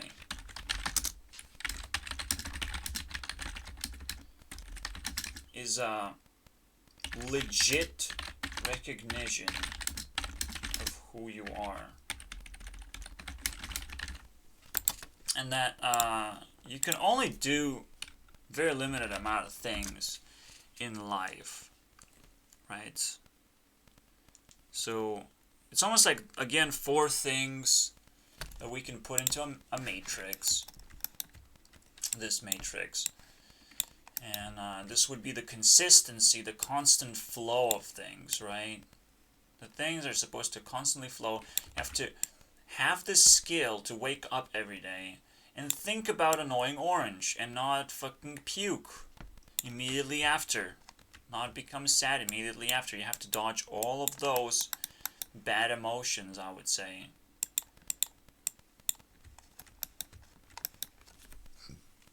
Dodge that. I'll almost say it actually improves the rule that I normally had. I normally had a rule where you have to dodge other people's intention, but it actually fucking improves to the point where you're supposed to just free flow away from bad behavior. Right? And to not take things too seriously is almost like its own rule as well.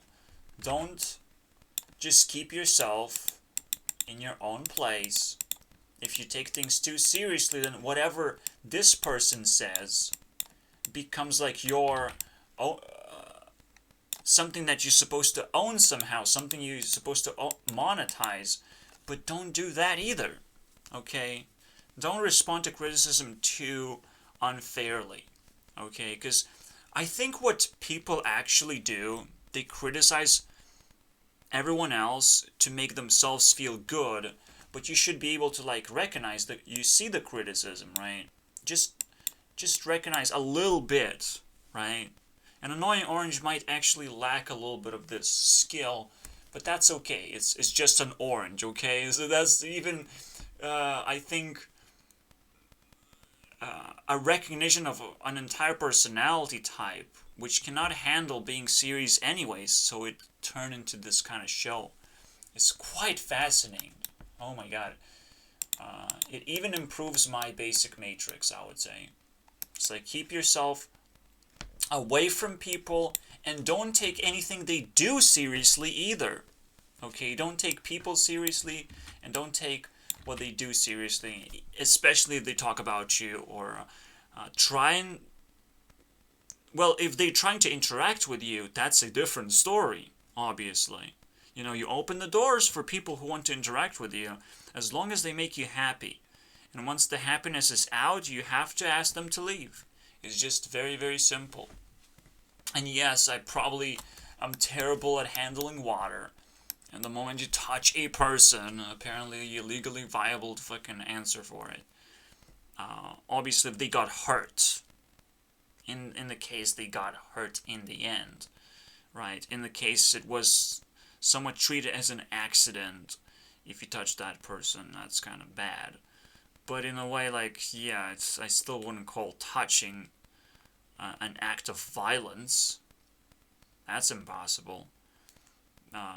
Pushing, what does that mean? What any of these fucking things mean? Because now I got in trouble, and I still don't know what anything means. No one wants to actually talk and explain things, and just talk to themselves.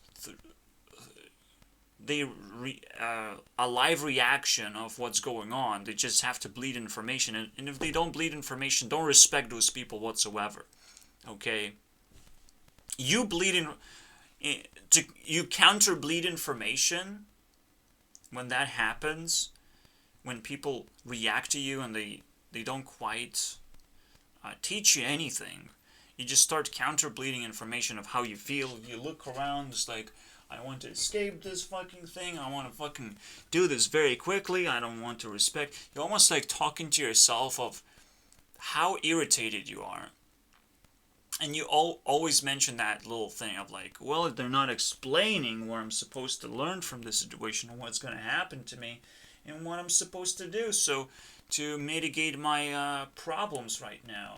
Yes, you're not a lawyer, but it's like, it would be very useful if you were useful, because right now I'm not actually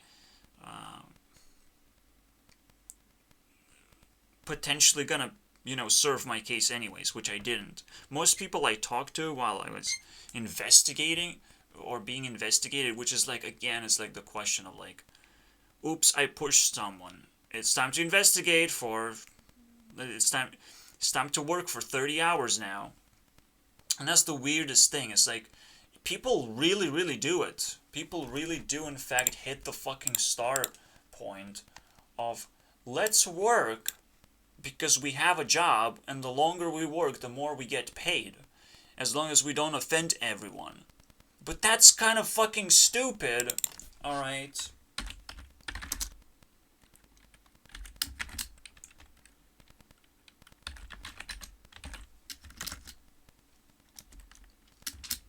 Alright, referring to the star up there, so I will point at the star as a reference right now.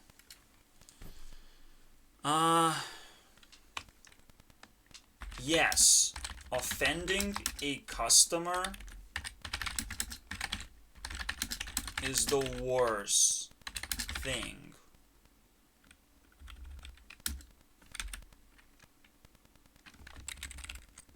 Or otherwise, yes, you can take a lot of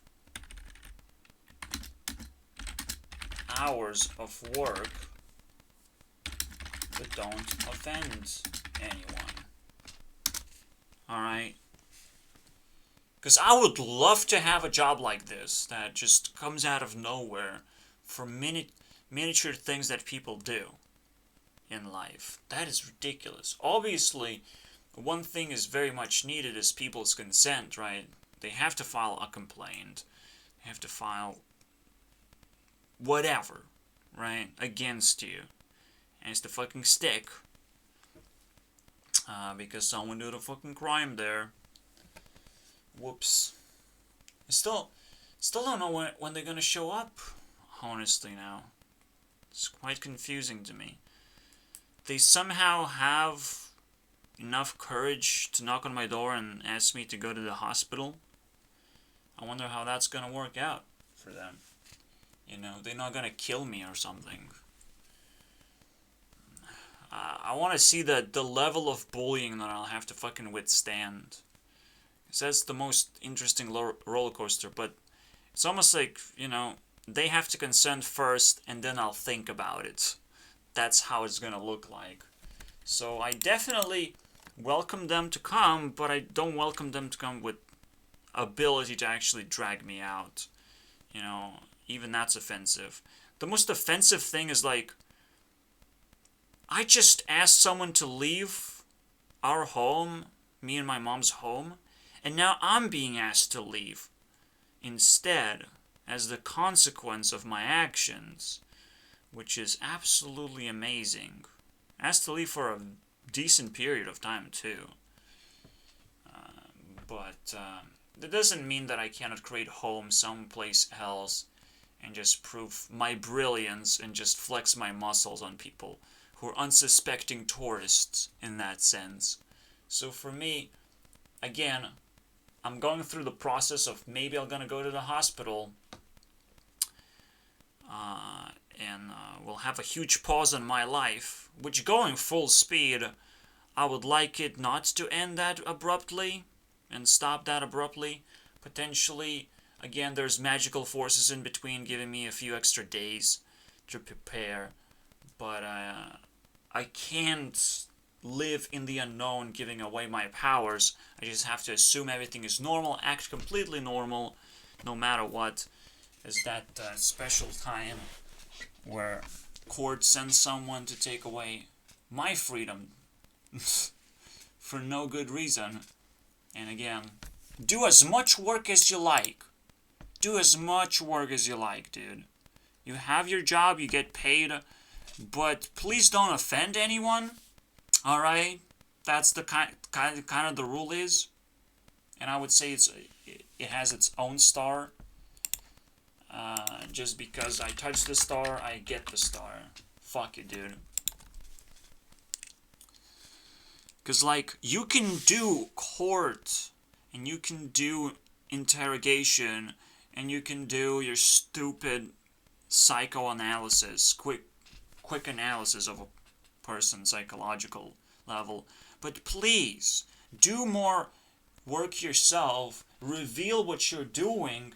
Don't just sit back and enjoy the fucking show, and in the end you give me a bad score because you were lazy yourself. You know, it's as much as a teacher's job to teach as the child's job to learn. All right, meaning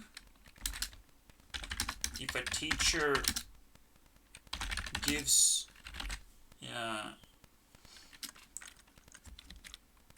you below 5 out of 10 and you did anything at all, teachers at fault. It's a fun little thing, but you know, if you put in the effort, a teacher cannot put you below half. Alright? They have to figure out how to scrap the work that you did. Alright? Scrap it, or just give you a 5. They have to either give you nothing. It's like, I'm too embarrassed to give you anything, basically. Because I would love to put you below 5. But if the student had done the work, you can't put them on 2, on 3. It's fucking ridiculous for the amount of mistakes that they've done. It's ridiculous. You have to actually make the test easy enough so the student would have in fact gained a 5 in that situation. That's how much work you can do.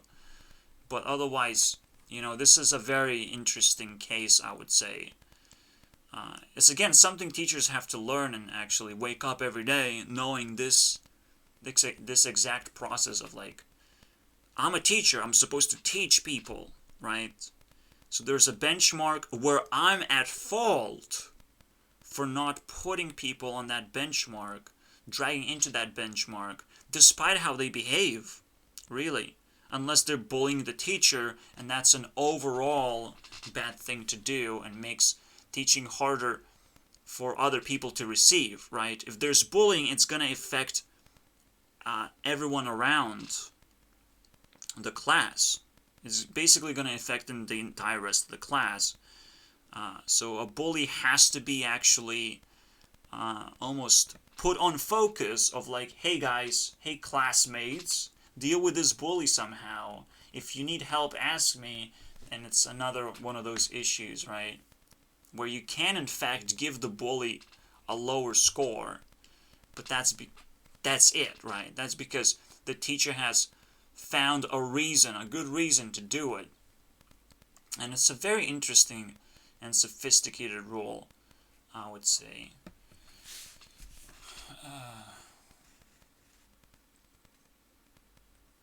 If you show effort, you're not supposed to fail the class that much, right? Like you sit through the class, you show effort, you show a little bit of interest, but you shouldn't be expected to like show too much interest anyways, right? The teacher shouldn't pretend that there has to be people who gain 10s all over. And if no one gets a 10, someone has to get a 10. Someone just has to. Alright? It's the same thing.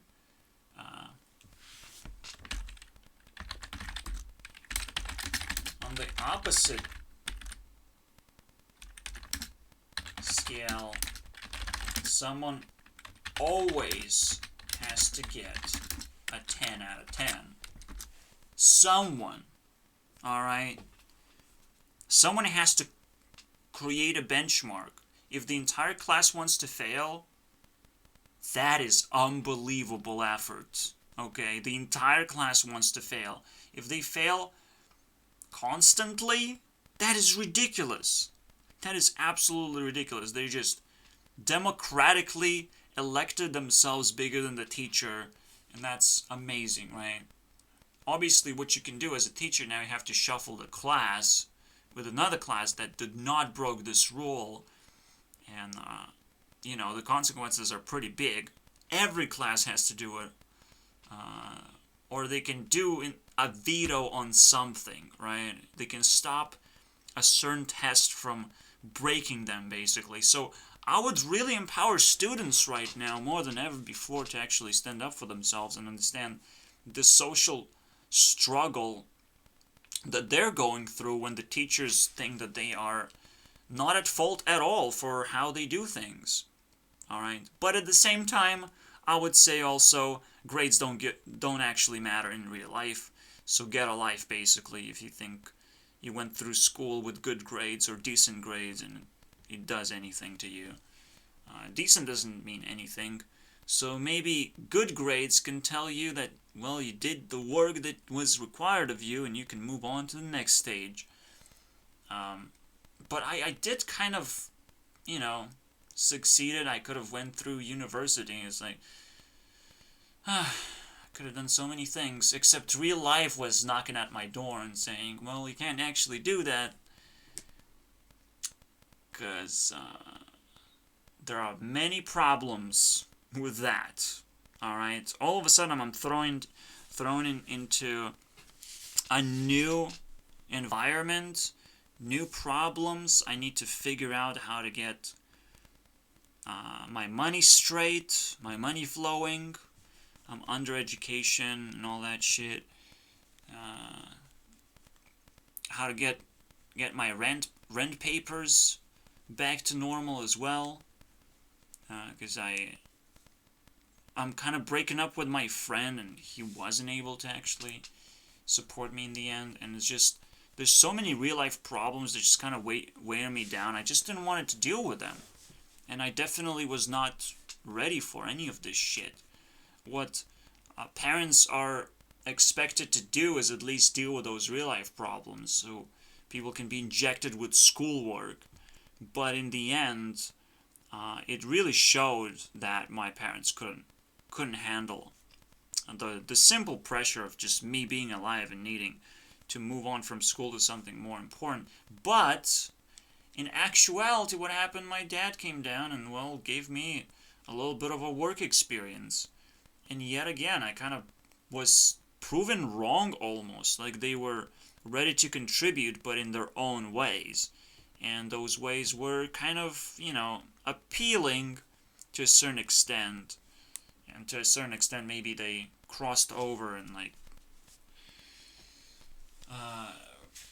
showed a full matrix of possibilities in my life. Alright, because that's the parents that I have. And I have to accept it. And they're different from the mainstream narrative. Whoopsies. We also have 2 more pieces of the puzzle to cover. I'm glad the rant video is going well. I'm waking up with the thought, this might be my last rant video. I have nothing to talk about. And that is simply not true. There's plenty of things to be annoyed by. Small annoyances, and there's the sexual madness to be talked about. But there's also little points to cover as well. Really quickly, as fast as possible, let's go. So, lifelike and inspiring. We figure what those things are. You pick up and test things, and you deal with common issues. I think inspiring is about this thing, right? Air. Inspiration. It almost deals with exactly what you would think, which is bring your self-esteem up, which is breathe in, alright? Feel a bigger person, at least for a moment. So that's what it is.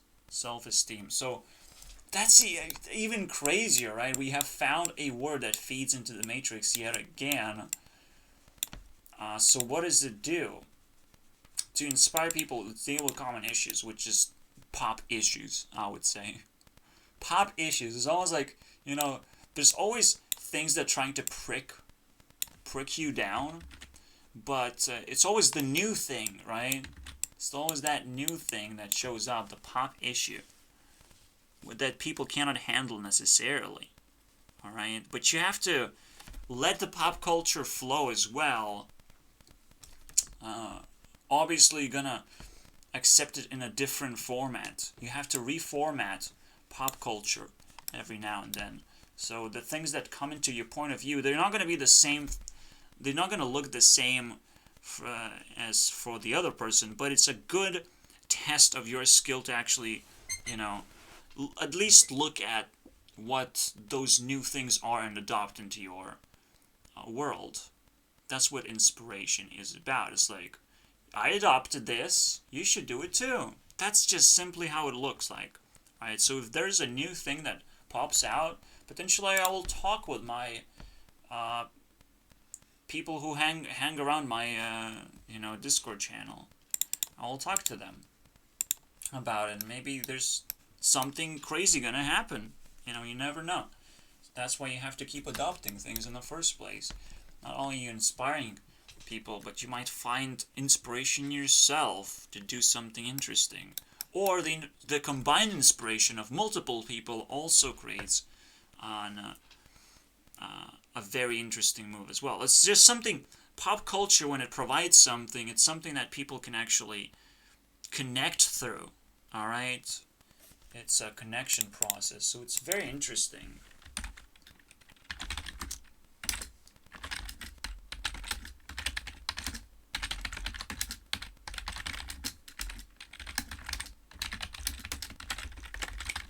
That's pretty cool, right? Because when we see with the Among Us, it kind of almost created a community, but a community was waiting at the same time. It's again half and a half effort. you have to be waiting for that opportunity, and the opportunity itself have to show up almost exactly the way you want it. It's very beautiful. I, I can appreciate this whole process there. What else do we have? We also have lifelike. Alright? And initially I talk about this as a stacking method, but now we're gonna improve this out of nowhere.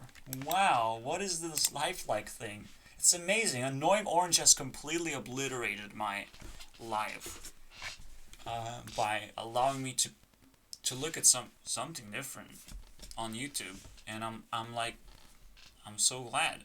There's actually so many teachers now on YouTube who have, transcended space and time, and you're not confounded into a space you don't have to be. And in a way, you have to be thankful for a school.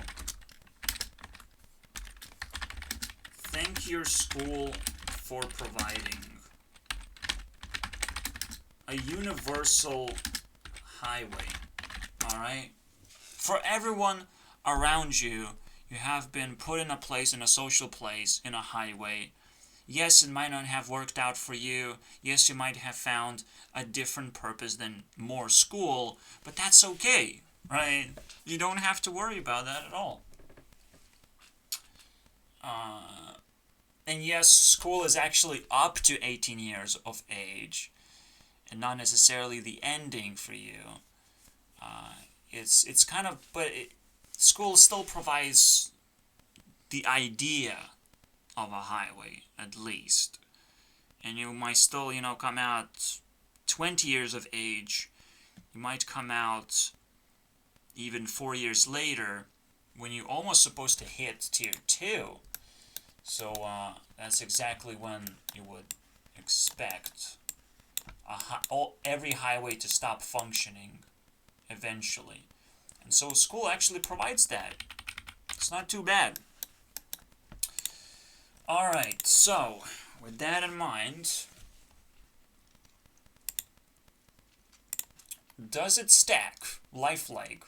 Things around you pick up and test. So in actuality, not only you have to learn how to stack, but you have to learn how to love too.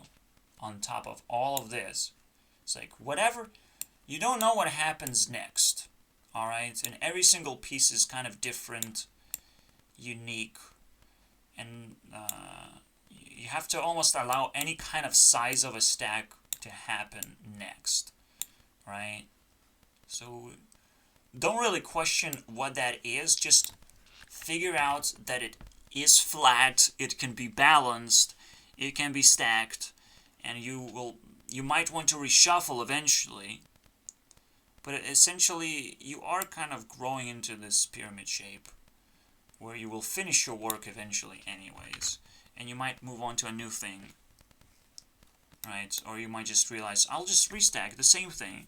Whatever the new purpose is going to look like, it doesn't matter either. So I think it kind of shows a very nice improvement to my system. I really love this. Super duper happy about it. We can move on now. I don't know.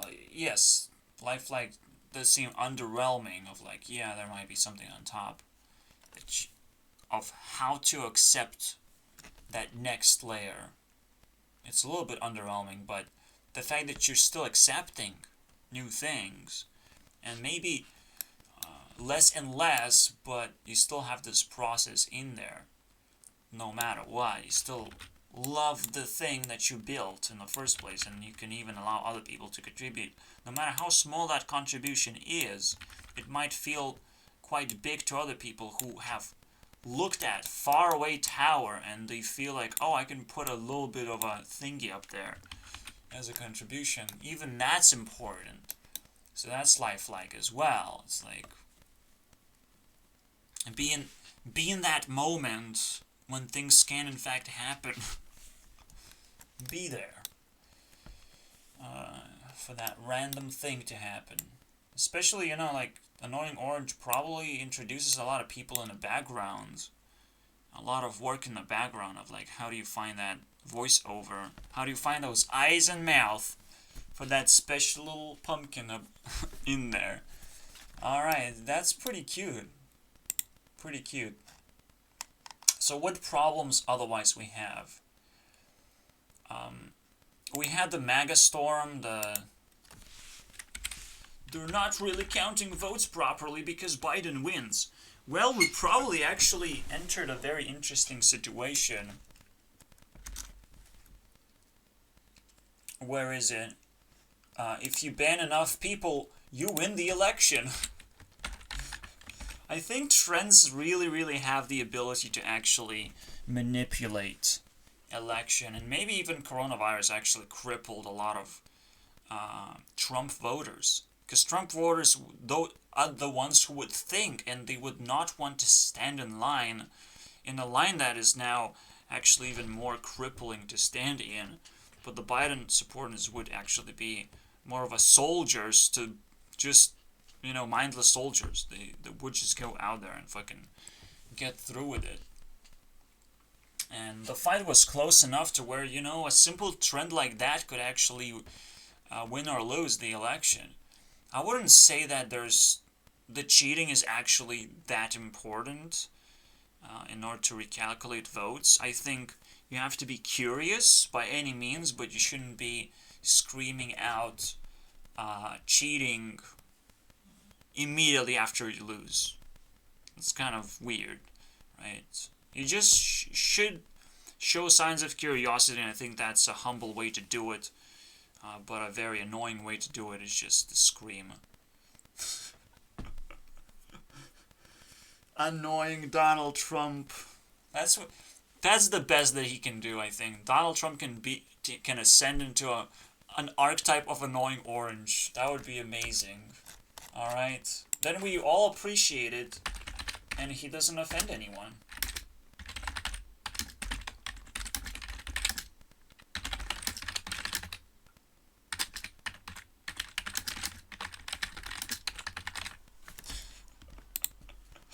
It's the best thing ever, dude. I think it works so well. I mean, he did lost his Twitter account. He needs a channel, guys. Quickly. Someone has to help him get back on social media and shit. Alright. So, this is interesting. Don't respect all people. Respecting all people is a way to give up. I was in a special school for special children who can't do nothing in life, but maybe that one thing is gonna stick. So, I was asked a question is like, how do you judge people? And I judge people by their behavior, simply. Like, yeah. But the girls behind me say, I judge by the position and the age of the person. Basically, what job they do and how old they are. So that's all that required for respect. Well, no, with great power comes great responsibility. They need a lot of respect, for sure, to get that margin of respect that can be truly explained as respect. In other words, if you give 10 points of respect to a 70-year-old, that might not look like much respect at all. So why give that much respect to an old person when you can give 10 points of respect to a young person, let's say 19-year-old, and you might get a much better output.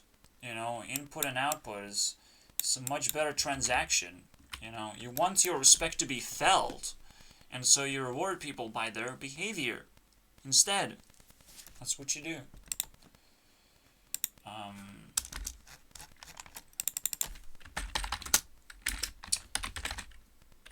Maximize your appreciation and pay attention and respect to young people. How about that? Yes, it's a weird thing, but, you know, it's called kind of parenting, you know, like, a growing person is way more valuable in a way. If you can invest things like that, just some attention, some respect, if you can just invest into something like this, that's a true investment right there too. Say hello to a young person. And this is the real investment in the first place. You know, just investing into a Bitcoin as if you know how to handle it, or you know what it is, or you were the early person who bumped into it. That's cool, but there was a pretty good wall behind it, behind you and Bitcoin, early Bitcoin. And now that it's grown up, it can beat you up real fast. Okay, Bitcoin is not defined for its price. Bitcoin is defined for how scarce it is, which is probably the most manipulative thing ever. Scarce and mathematically walled out. If you solve enough math problems, you get those last left over Bitcoins. And it might rise in value, but at the same time, people will find a way to distribute Bitcoin anyways. Hopefully. Or it's gonna create its own problems. You know, because the process of obtaining Bitcoin is so difficult all of a sudden. So who knows? It is very interesting to look at what it is. You should pay attention to Bitcoin as its own thing. I will probably do... oopsie. Trash. Now I have to actually trash most of the time I spend. Too bad I was the one fucking getting all this fucking good stuff. Juice, man. So Bitcoin is going to be a thing now. Obviously, it's a topic of discussion, less of an actual thing, but I would say it shows up more often enough to be a thing. Alright, I'll give myself some time. I still don't operate the system in high self-esteem just yet. I can't wait to start making games. But I definitely need the third rendering method to be online. I feel like the third rendering method is so cool because it allows me to do higher resolution for things that are close to me and low resolution for things that are far away.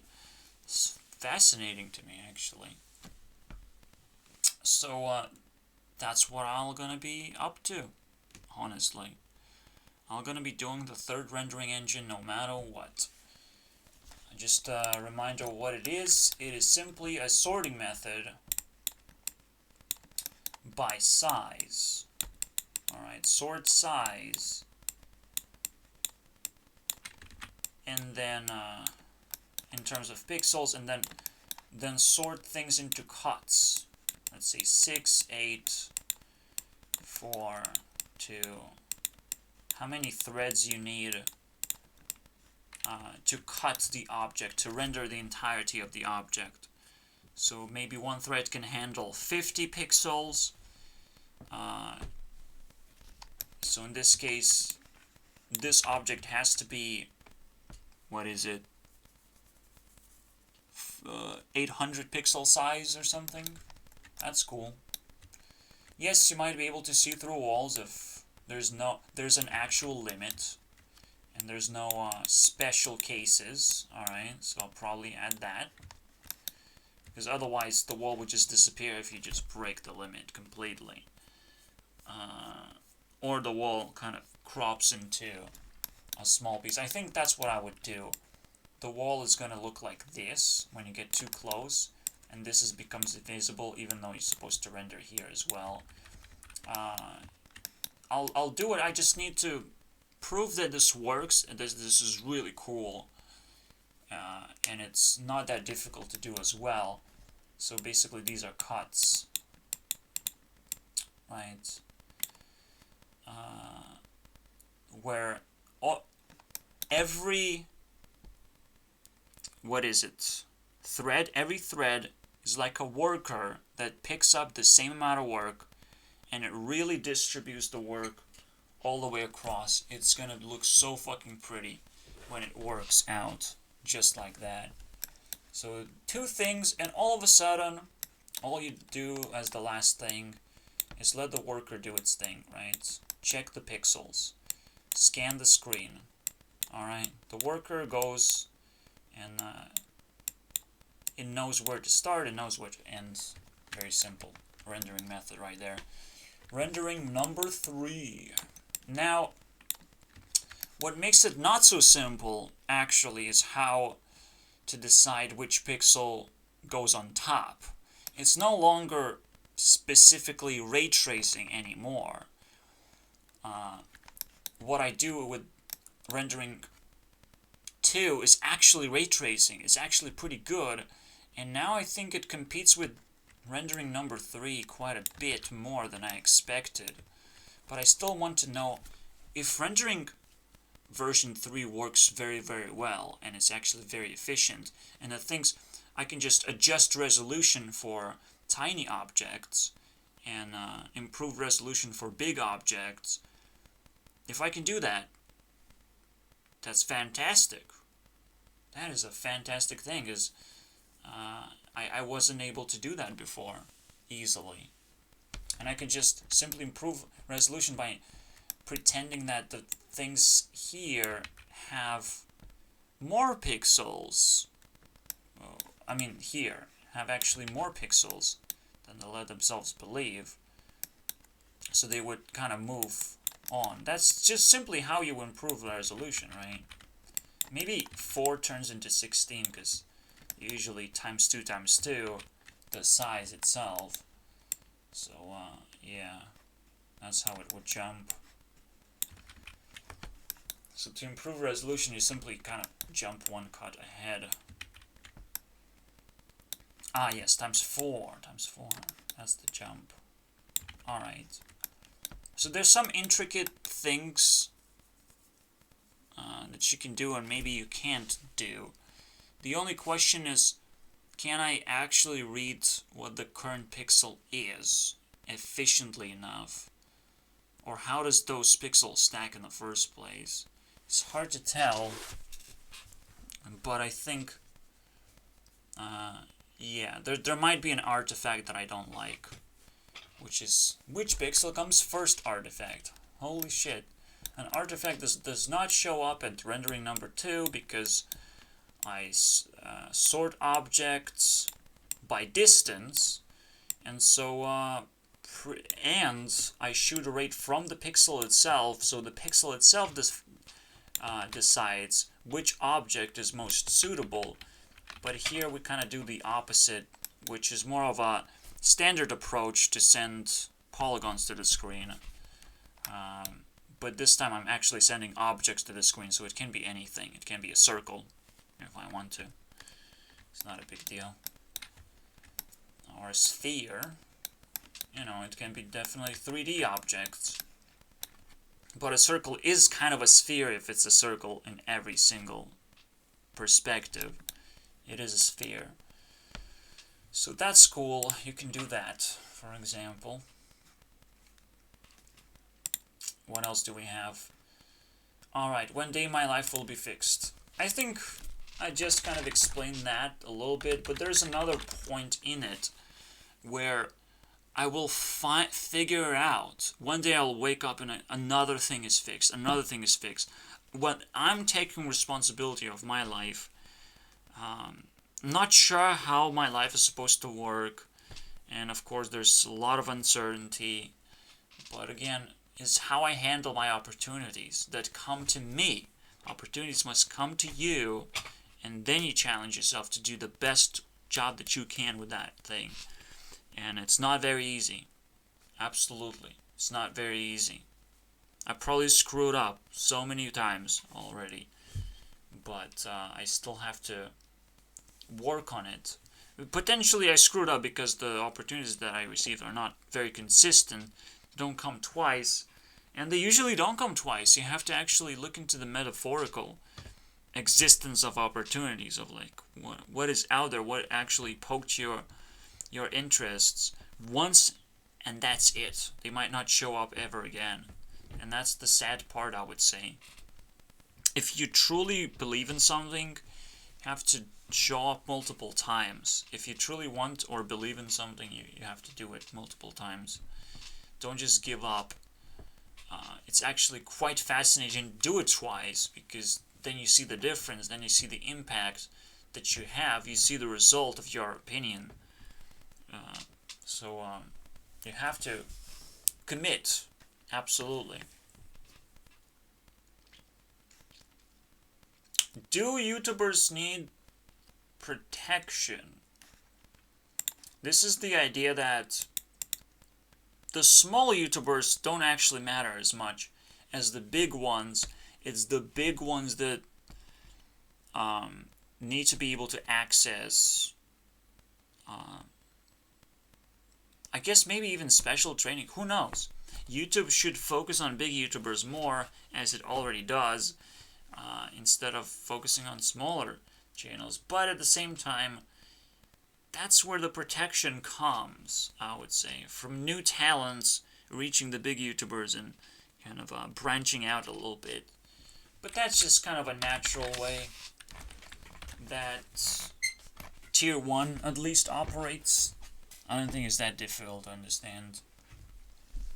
We appreciate things that are already established. There's not much room to add in the smaller people in there and provide to smaller people whatever subscribers they need. But YouTube should still care about that just a little bit.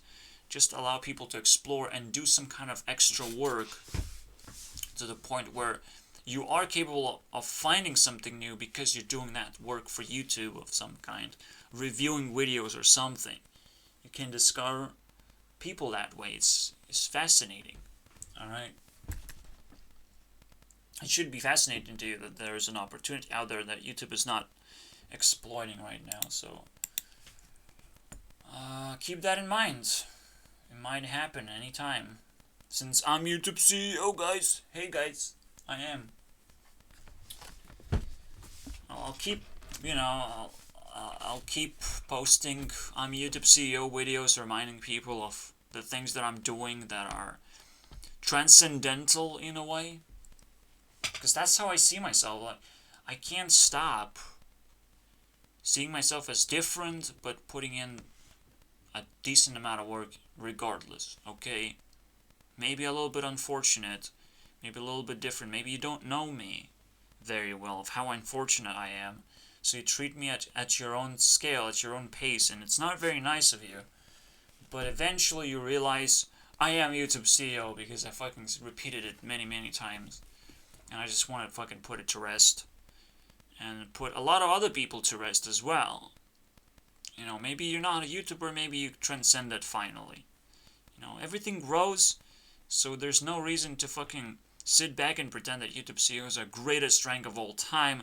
It's more of a person that watches the most YouTube videos and enjoys the most YouTube videos. And that's about it.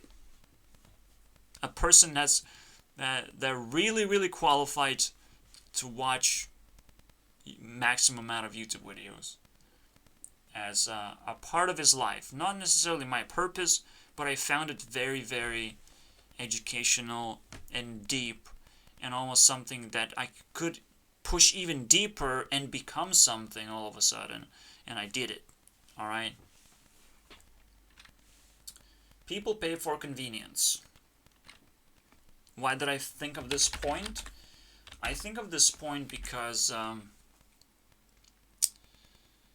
if you pick up an item that's cheap and you deliver it somewhere, or to a different person, or you buy a certain thing and you post it on Facebook, or you just post anything on Facebook that you find on the internet that other people can buy, that's convenience, alright?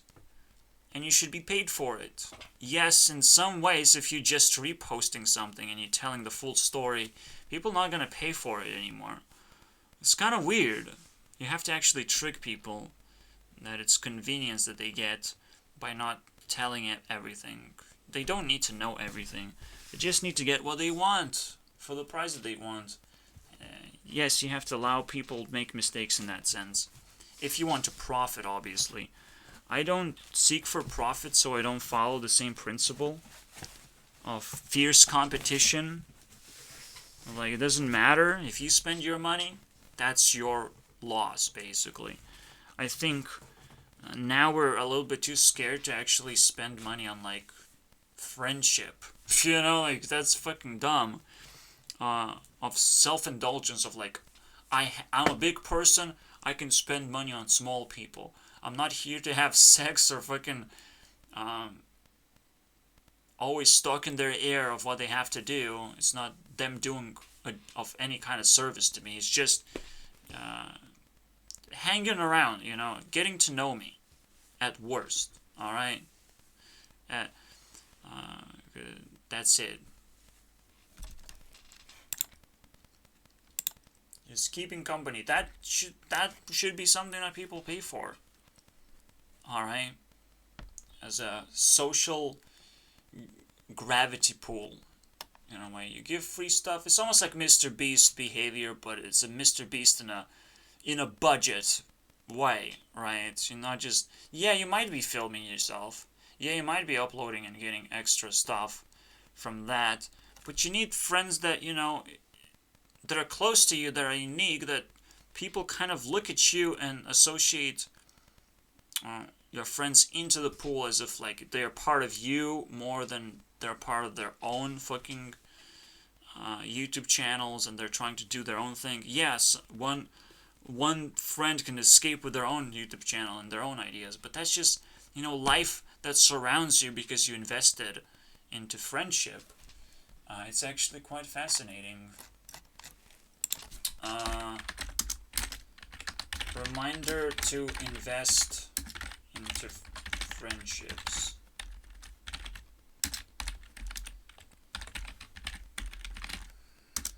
Let's pray for that.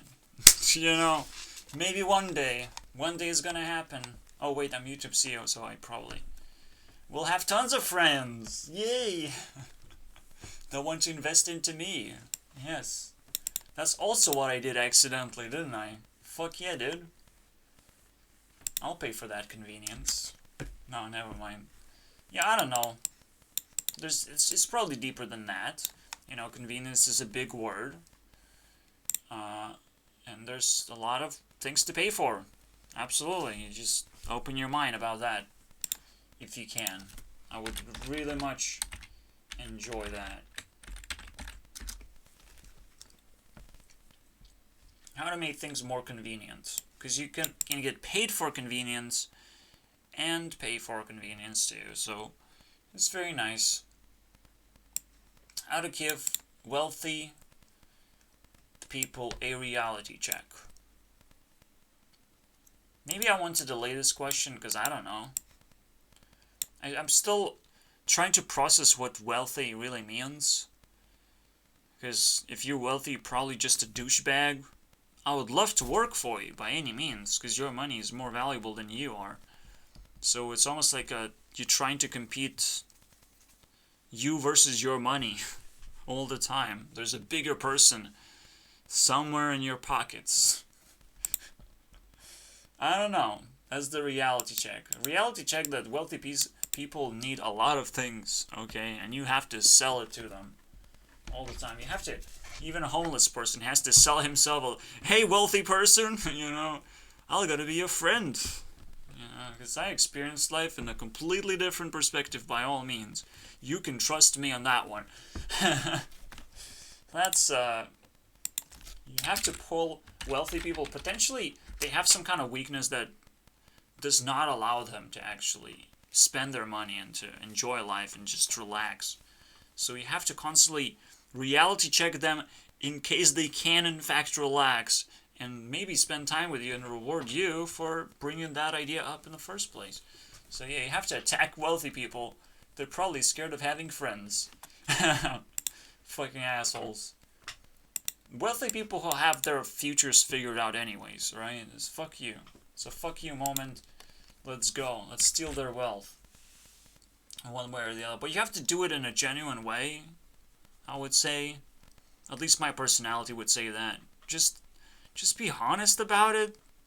You know, because the awkwardness, you would pay for awkwardness way more than you would pay for not being honest. It's like, yes, the moment you become honest, you come out as also matters. You want to do it as early as possible, but it is what it is, right? You're after something, you realize that's exactly what you want. You say to them, you know, I spend time only for the monies, because fuck you, you're a shitty person. That's the reality check, I would say. I think that's it. That's the moment, basically. When you realize, why did you spend time with that person? But you kind of give, you know, a benefit of the doubt anyways. That's the only way to counter awkwardness in that situation. You really, really wanted something from that person? Well, at some point they have to know about it. And you have to know about it too. When you say it, when you're being honest, honesty works in almost every direction ever. It changes basically the course of life. Maybe for the worst, but it's more of a you wear a bigger suit of, that weighs more, instead of actually, you know, you get rid of things, or things get stolen from you just because you were honest. That's kind of lame. Yes, you're not gonna be honest of like every single password that you have in the fucking storage. That's not important even to be honest about. It's like, if someone really, really wants to associate with you and gain benefits from you, they have to be honest first. Honesty for honesty. And yes, you might actually give away a password, but that's like, you know, that is something that you value. It actually has value. You can't just give it up, obviously. That's why honesty breaks down at some point. You just simply have to protect certain things. You can't reveal all the information about yourself. All that information can be very expensive, and you have to neglect that from other people. Can you really hire people full time? That's the weird one. That's the thing that I thought about Pokimane to do, because she's wealthy, she's hiring a bunch of people full time, and I don't think that's the case. You can affiliate with people full time, you cannot hire them. The reason is, people are doing their own work, right? So if you affiliate with them, yes, now they're kind of working for you too, but they're not supposed to work exclusively to you. That's about it. That's all I can say. I think it breaks down very nicely. They're working for themselves. That's it. You just gave them work. Alright? You gave them affiliation, that's nice. But don't make it a big deal so they would jump on you and rely on you 100%. That's not what's supposed to happen, right? Yes, they should care about you, but they should care about a general well-being of their own being as a everyone's supposed to be somewhat a freelancer in a way. Of course, if they fail to do it, if they become your friend, there are exceptions. People creeping versus money spenders. What the fuck is this? Oh my god. Am I starting to write down statements without context? What is this? Oh, power creeping. People creeping. There's definitely a difference. Maybe? What is this? I still don't know what it is. I know what money spenders are. Consumers, right? And power creepers are not consumers? What is even power creeping? I fucking... I'm forgetting something. Obviously, what if you're just a regular consumer versus a one who reinvests in your business or something? But, Wait, what? No. Where's my... No entry? Oh, Y sign. There's no E? Oh, no E is everywhere, actually. It's a Y sign. So we have to code it pretty much. Gravity of stupidity. Alright, stupidity holds a lot of gravity. You have to escape that. That's how you escape troublesome things in a way. But even worse than that, it's stupidity that gets a lot of attention. It gets a lot of publicity in a way. Like, that's kind of lame. I would just say it's lame. But we have to acknowledge that and unlock the point itself. Reborn for ultimate glory. I know this is deep. You kind of restart your life in a way. And learn how to restart your life. But I still don't know what this point is about. In actuality. What the fuck does this mean? It's almost like... Oh. I was watching a video that talked about, again, the left. And how they follow authority a lot. And I'm like, wait. If you just let authority tell you what to do... And it might actually turn into an ultimate glory. Every time you're reborn. But you do have to test your authorities quite a bit. Smash those authorities. Before they take you over. You know, before they totally mind control you. Into some stupid shit. And honestly, right now more than ever, authorities kind of are hostile. And not very useful at all. Maybe they can help you quite a bit to get that profit going. But then, again, how do you escape that authority? Because it might turn into hostile authority eventually. Usually what happens to me, in every single workplace ever, authorities kind of start cracking down on every little thing that you do. And it fucking annoys me. But I don't know what it is, otherwise... Reborn. It's almost like you have the capacity to change your life by changing your authorities. That's cool. That's an interesting capacity, but every personality has those kind of perks, maybe. So I wouldn't just call it a greatest opportunity of all time. It's just what you allow yourself to do because you never really took authority in your own hands. And try and create one for yourself, so that's what it is. Nobody asked me to be here. Which I'm kind of disappointed for, you know, like, if I'm born and nobody asked me to do things, not even my parents asked me to do things, it's like they expect me to do things, but nobody really asks me and put me in a place where I'm doing things to achieve my goals. So how can you have these disconnected expectations about me in the first place, right? But obviously the only expectation that my parents hold is like, oh, this guy's gonna have a family. I hope. But that's kind of fucking stupid, because you have to put me in a direction to get a family, you know, make me talk to girls or something. Find girls to talk to. Yes, parents pimping on their different kids that they have. Like, yeah, it might be weird, but I don't think it's that weird. You need your parents' approval anyways.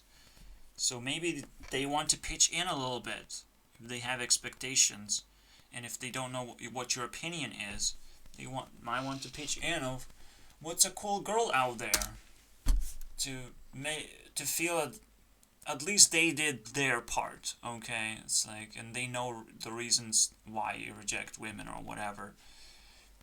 They should at least get to know you a little bit in the first place. Now, as a final test of my skill, the sexual madness story. That's a deep one. So let's get ourselves prepared. Alright, boys and girls. It's time to talk about triangles again. When a triangle meets another triangle, they make a baby triangle. Yeah, they make a fucking porn video right there. Anyways, it is a fascinating story. of slowly opening your mind, entering tier 2, and almost the possibilities of relationships that you're gonna have at tier 2. Tier 1, you made mistakes. You made terrible mistakes, and if you went too close to a woman being, you got yourself annihilated. Maybe you even have a baby in your possession. You have to pay his child support. What a terrible consequence of that early shitty relationship that you did. And it's almost like I've seen it before on TikTok. The puppy love. Yeah, that's cool.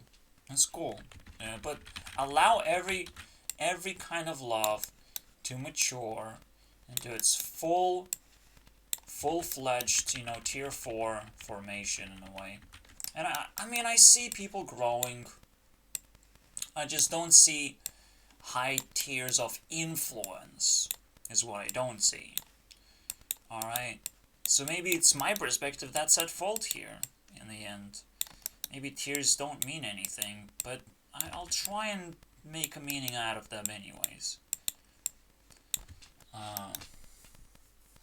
It's not just people growing up, And age is a huge restriction by any means. So yeah, you have 4 kinds of different loves. And I think people, or a TikTok that I watched, said there were 3 kinds of different loves. And I think it's because you really tried very, very hard and pushed it to the tier 4. Or you have never accessed tier 4 in the first place. Who knows? But, there's different loves, sure. So there's a difference here already. But I'm more into that sexual adventure thing. People made families here, alright? Making a family usually happens here. And the weirdest thing happens when you enter tier 2. Your perspective expands a little bit more. And you actually want more people in your life.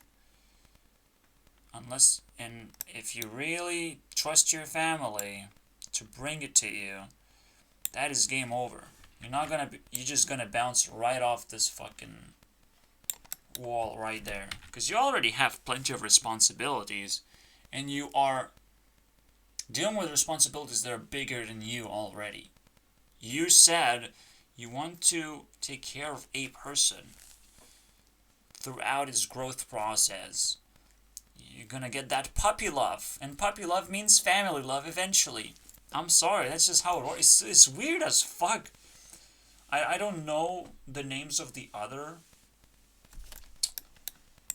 how they got. I actually can probably check it out. I probably saved the TikTok.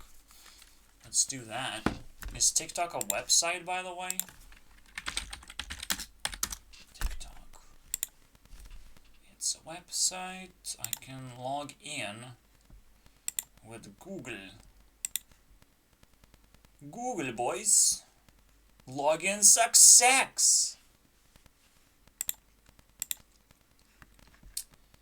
And I have, where are my liked videos?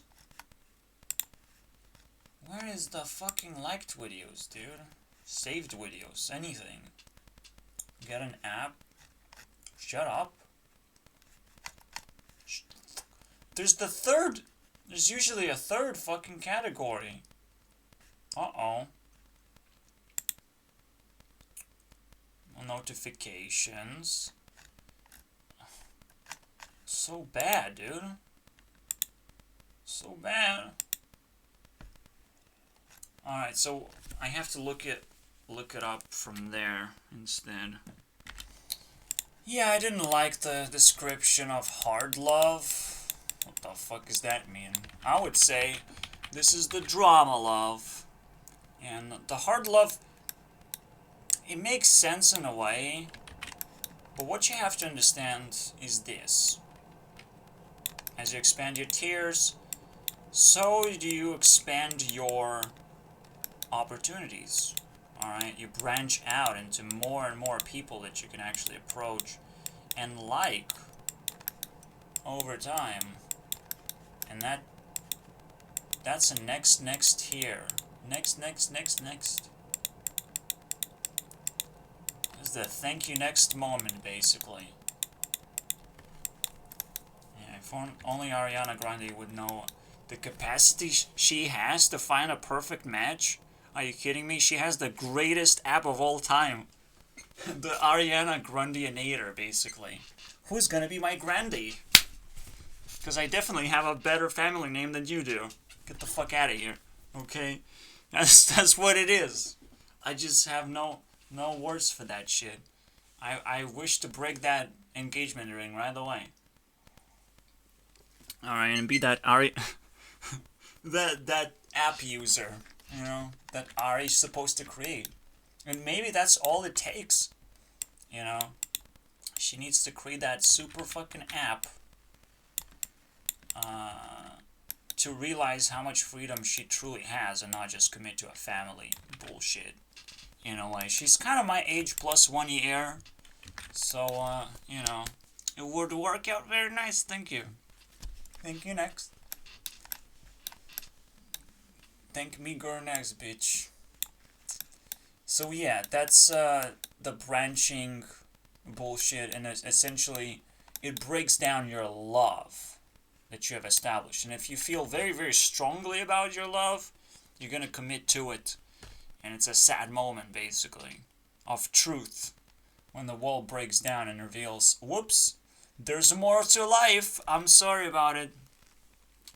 And you can still go through that wall while having a family. Yes, it's going to be very dramatic when you do it, when you do the breakup and you fuck around, basically, which is what happens. But that's the real thing about, you know. Now, what about, you know, this fuck around adventures? Because some people figure it out, right? Oh, I can just do that. No, you can't. Because what about me, though? Right? I'm kind of left out from everything. And if nothing is happening, then I'm not interesting as a dighead, basically. Hey, guys, I have a dick. Oh, that's not what people need. That's it. This is literally where your story ends. And yes, you cannot just advertise yourself as a big dick. It doesn't fucking work. They just have to fucking know, basically. And if the society does not know, the society does not even exist, because it does not acknowledge the urges of just experimenting, testing, doing things. And eventually I will be one of those disappointing wall breakers in a way. Well, nobody actually loved me. Nobody kissed me. I'm still a virgin. Mega virgin. Ultra virgin. And I'm actually now proud of it, because I can shove it in people's faces and actually shock them with the value that I have, potentially, as a human being. Value that I have left over after not being screwed over by all these fucking people, in a way. Because that's usually what you can expect. They screw over your values. They inject you with values when you experience, you know, something so tremendous. I probably wouldn't love Ariana Grande. I would probably love some douchebag little girl that I had to commit to because she committed to me a little bit and all turned out to be false. But I break down those kind of commitments very quickly and I get rid of them. And people are very fragile in that sense. You know, you really not supposed to respect this fucking garbage love at all. This doesn't even exist. It's almost like a wake-up call of like, if you didn't wake up at 25-year-old virgin with the we card right there, something weird happened in your life. I'm sorry to break it to you. Something weird happened. I want to know about it. Please tell me. Come to my Discord. Tell me what happened. What? If you wake up and you're like, because when you realize the opportunities that you have and that you're actually breaking down those opportunities by spending on other people whether it's time, whether it's actual resources, whether it's emotional capacity, because they give you an experience that you might not be able to actually handle. And I'm realizing I still cannot handle just watching at women. It still gives me a hard time. So unless I master that fucking thing, I don't want to go anywhere deeper than that. I think that's a very dangerous thing that people do on themselves, and why they find themselves capable of having a family, but then it is not as real as you would think. It was just a very neat accident of a man being very committing to his pick, and a woman very committing to her acceptance, but in the end it was just a very straightforward, bullshit. I'm like, oh, I guess we have to do it now because it's working out. That's the weirdest thing. Just because something is working out doesn't mean you're not supposed to test new waters just because, okay?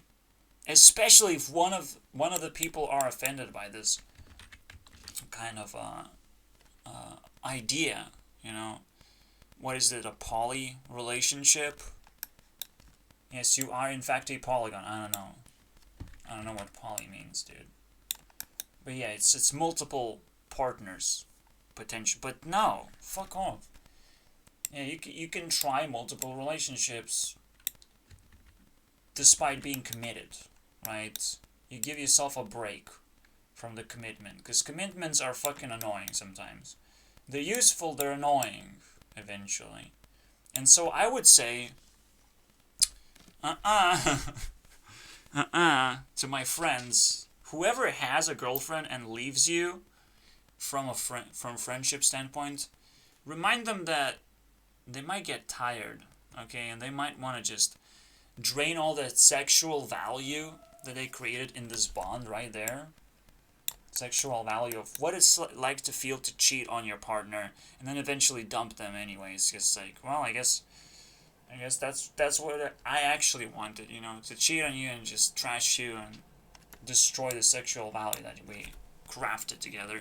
There's a lot of that. There's a lot of that secret sexual value that people don't actually appreciate, because we're gonna die empty-handed anyways. We have to use every single resource that we craft. So everything that gets created has to be disposed the same fucking way.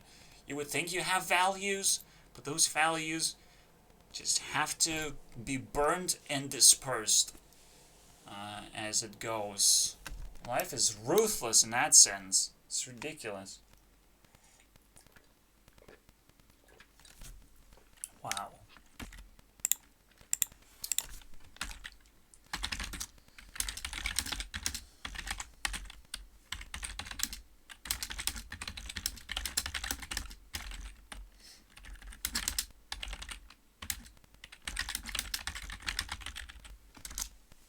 Alright, don't hold on to anything. Don't pretend that everything is eternal.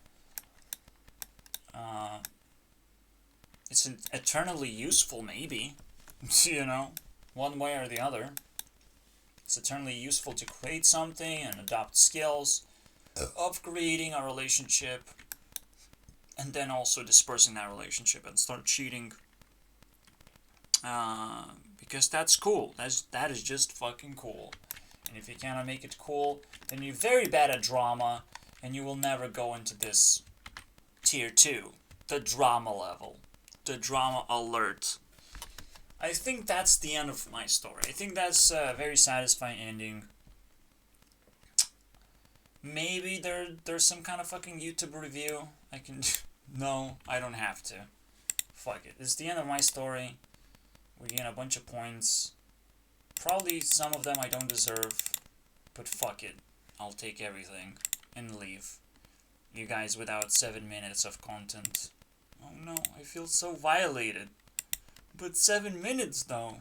What do I do? When I force myself to asking myself, what am I gonna do? That's terrifying. When I just accept the fate that I actually completed 3 hours of content. Wow. Fascinating. How can a person do that? I will always question myself about this. Don't worry about it. 3 hours of content, no matter what it is, it's a fucking challenge. Every time, have to find your way into it. So the only question is like, do I linger or am I satisfied? I'm pretty satisfied, I think. But I can still linger. So potentially I give myself just as much time to linger as there is time to fill. Very simple idea, I would say. How dare you, Sniper Wolf? Okay? This guy needed a girlfriend. Earlier. Obviously now it's too late. And well, the government actually provides us with a girlfriend because we get the school experience.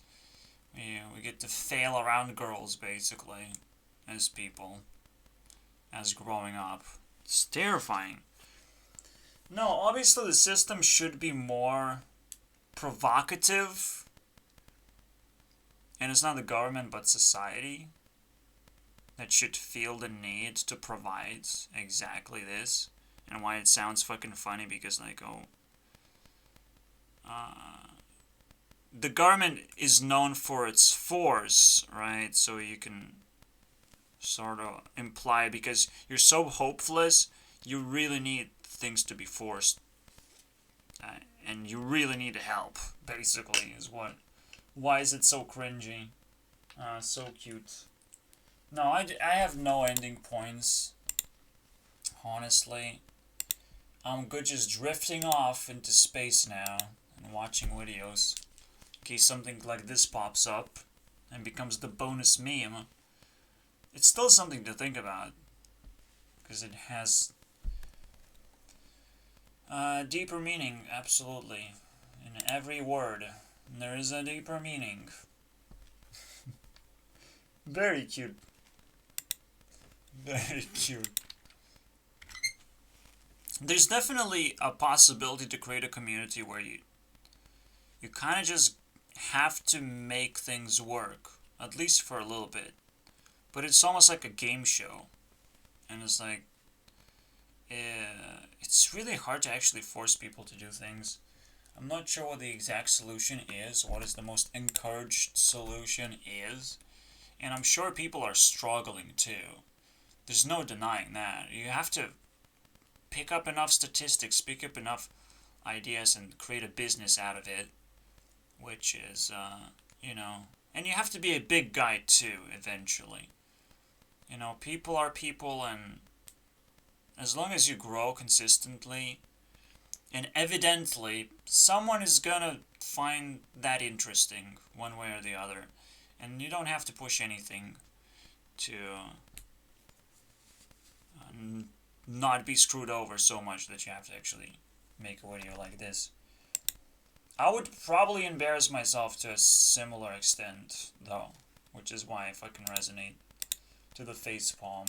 And that facepalm to me is like an awe moment, okay? It's like, I can still fucking contact Sniper Wolf now, because I've been in her videos. I can be offended and shit. How about that? Too bad she fucking has a boyfriend. It's fucking ridiculous. Stop having things. Where is your value of singularity? Okay? Being single gives you value, apparently. It's the way that you handle, the hit points, okay? That's the shit, man. You have to really open yourself up. It's almost like when you break that tier 1 wall and you realize that being single was the goal this whole time. It was not the goal to give away your heart to someone because it's so likely to be smashed into pieces. You lend it, you care about someone, you let them hit on you if they care. You show a certain amount of interest that gets you blocked on Facebook. That's cool. I did that. I get myself blocked over the internet because it's the most peaceful place to be, interacting with people. So nothing's wrong is going to happen. But if they block you, now they don't quite know if something's wrong is going to happen. They just want to be not annoyed, and that's like their greatest value of all time, which is, I want a pokey person. I'm not here to fucking write books about them or anything, but it's just what happened with Monica accidentally. I wrote books. I was very passionate, and I couldn't let it go, and maybe, it was the only way to fucking break things off, but it was sweet, okay? The experiences that I had were sweet, and the fact that I'm a virgin doesn't fucking break me whatsoever, alright? It doesn't break me. I hope it breaks other people, though. I hope I can be proud of this. Absolutely. And I'm definitely proud of being single. 100%. Because there's a lot of people that kind of deserve your attention and love and passion and all those things. So I'm spreading myself out and just accepting this fate as a success even. That's nice. And that's the cool part, I think. It kind of liberates me right now in the very start of the year. It just kind of liberates me for sure. Now the question is, what was the right move to make this whole time? Revealed. I wish I would know. Probably I can know. I don't know if it's gonna sit straight in my head, because actually you want a clear head if you want to move forward fast enough. Because if you're always gonna be concerned of what you can and cannot do, but it still should be quite easy to determine. Should you be open? Should you be single in this situation or not? And very likely no. It doesn't work anymore. Being single is too easy, right? Right now, as your mind is opening up to new things and your reality expands quite significantly, being single is tremendous value. Okay, and you want to be attracting a lot of attention, even unwanted attention on your YouTube videos, whatever, right? So that's pretty cool. But when you grow up, obviously, being single always becomes cringy in a way. It's almost like you didn't care about that at all. That kind of situation. So I'm not sure exactly what the highest tiers are about. But you definitely have to take care of that love life, because it's a big deal. But don't worry about it at the first stages. Alright? Get yourself as much freedom as possible. Because freedom is fucking valuable. Anyways, that's gonna be the end of the video. I did manage to squeeze Sniper Wolf a little bit. Thank you for that, and see you guys next time. This is now getting pleasant, and that's the lovely thing, and thanks Annoying Orange for making things also very lovely too. See ya. Who's gonna be the next fucking YouTuber? Oh my god, I didn't fucking explain that to myself. I need a girl. I'm not looking at Sniper Wolf. Sniper Wolf is fucking tough as nuts, man. 1,015 points. She just broke 1,000, which is another congratulations. And Sniper Wolf is top 27. It's pretty high. I don't know. Top 27. We're gonna get the list of top graduates. We can look into that. I probably want to eliminate every single profile with this under tag, because that would signify that it's either a conjunction or just a piece of something. So it's not a whole thing. So let me do that real quick. Alright, I'm officially capable of renaming people instead of actually Xing them or changing their name in other ways and transferring wealth. That is very useful. Haha. Rename Trash 2 into Trash. Wait, what happened? Here we go. Maybe something did happen. Maybe I'm just not aware of what happened. Trash 2 is dispensed. Here we go. Also, we kind of should... I guess it's just an amazing system error that I cannot outclick regardless. Also, top grad is what we needed. And now it's cleaner. We can graduate people if I want to. Really badly. The power of forced graduation. Yes, the girls. The creep powers. I made it myself. For example, Ava Max really deserves it right now, okay? My favorite. Maybe it's one of those moments, isn't it? We can force graduate some people for sure. Doop doop doop. Oh no, I see the ultimate nemesis, I would say. The Superwoman. Does she deserve any attention whatsoever? Also, I think I will release people from X Factor. I don't know.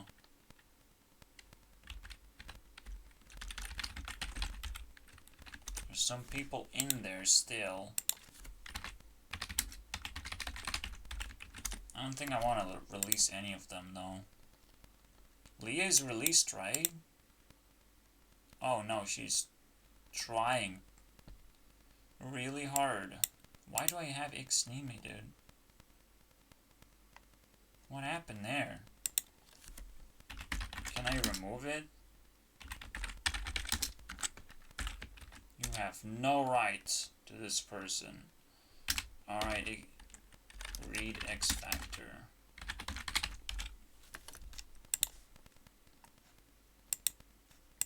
Why didn't I read it?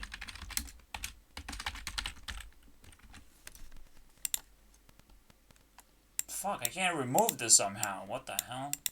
It's annoying. I'm not even sure why. Yeah, but these are worthless to me, I think. At least for now. They can sit back. Maybe Tana is not exactly worthless, but I'll put her in a worthless. Now I have to make an actual effort while making that hit list fucking work. Because that's a lot of work to just find a person. Believe me. I can't just look at names and be like, oh, I can do this. Because there's just a bunch of porn stars and pretty girls in there. It's not fucking YouTubers. And it's actually quite rare to find a channel in the first place. That is the most ridiculous thing ever. But it's a functioning channel at all that I would be able to watch. I think Pokimane was like a kind of a failure of like, yes, that's a pretty girl with a channel, none of which kind of works out in the end. Maybe, yeah, the vibes are cool and everything. It's like, yep, that's what I'm in for. But there's no ride.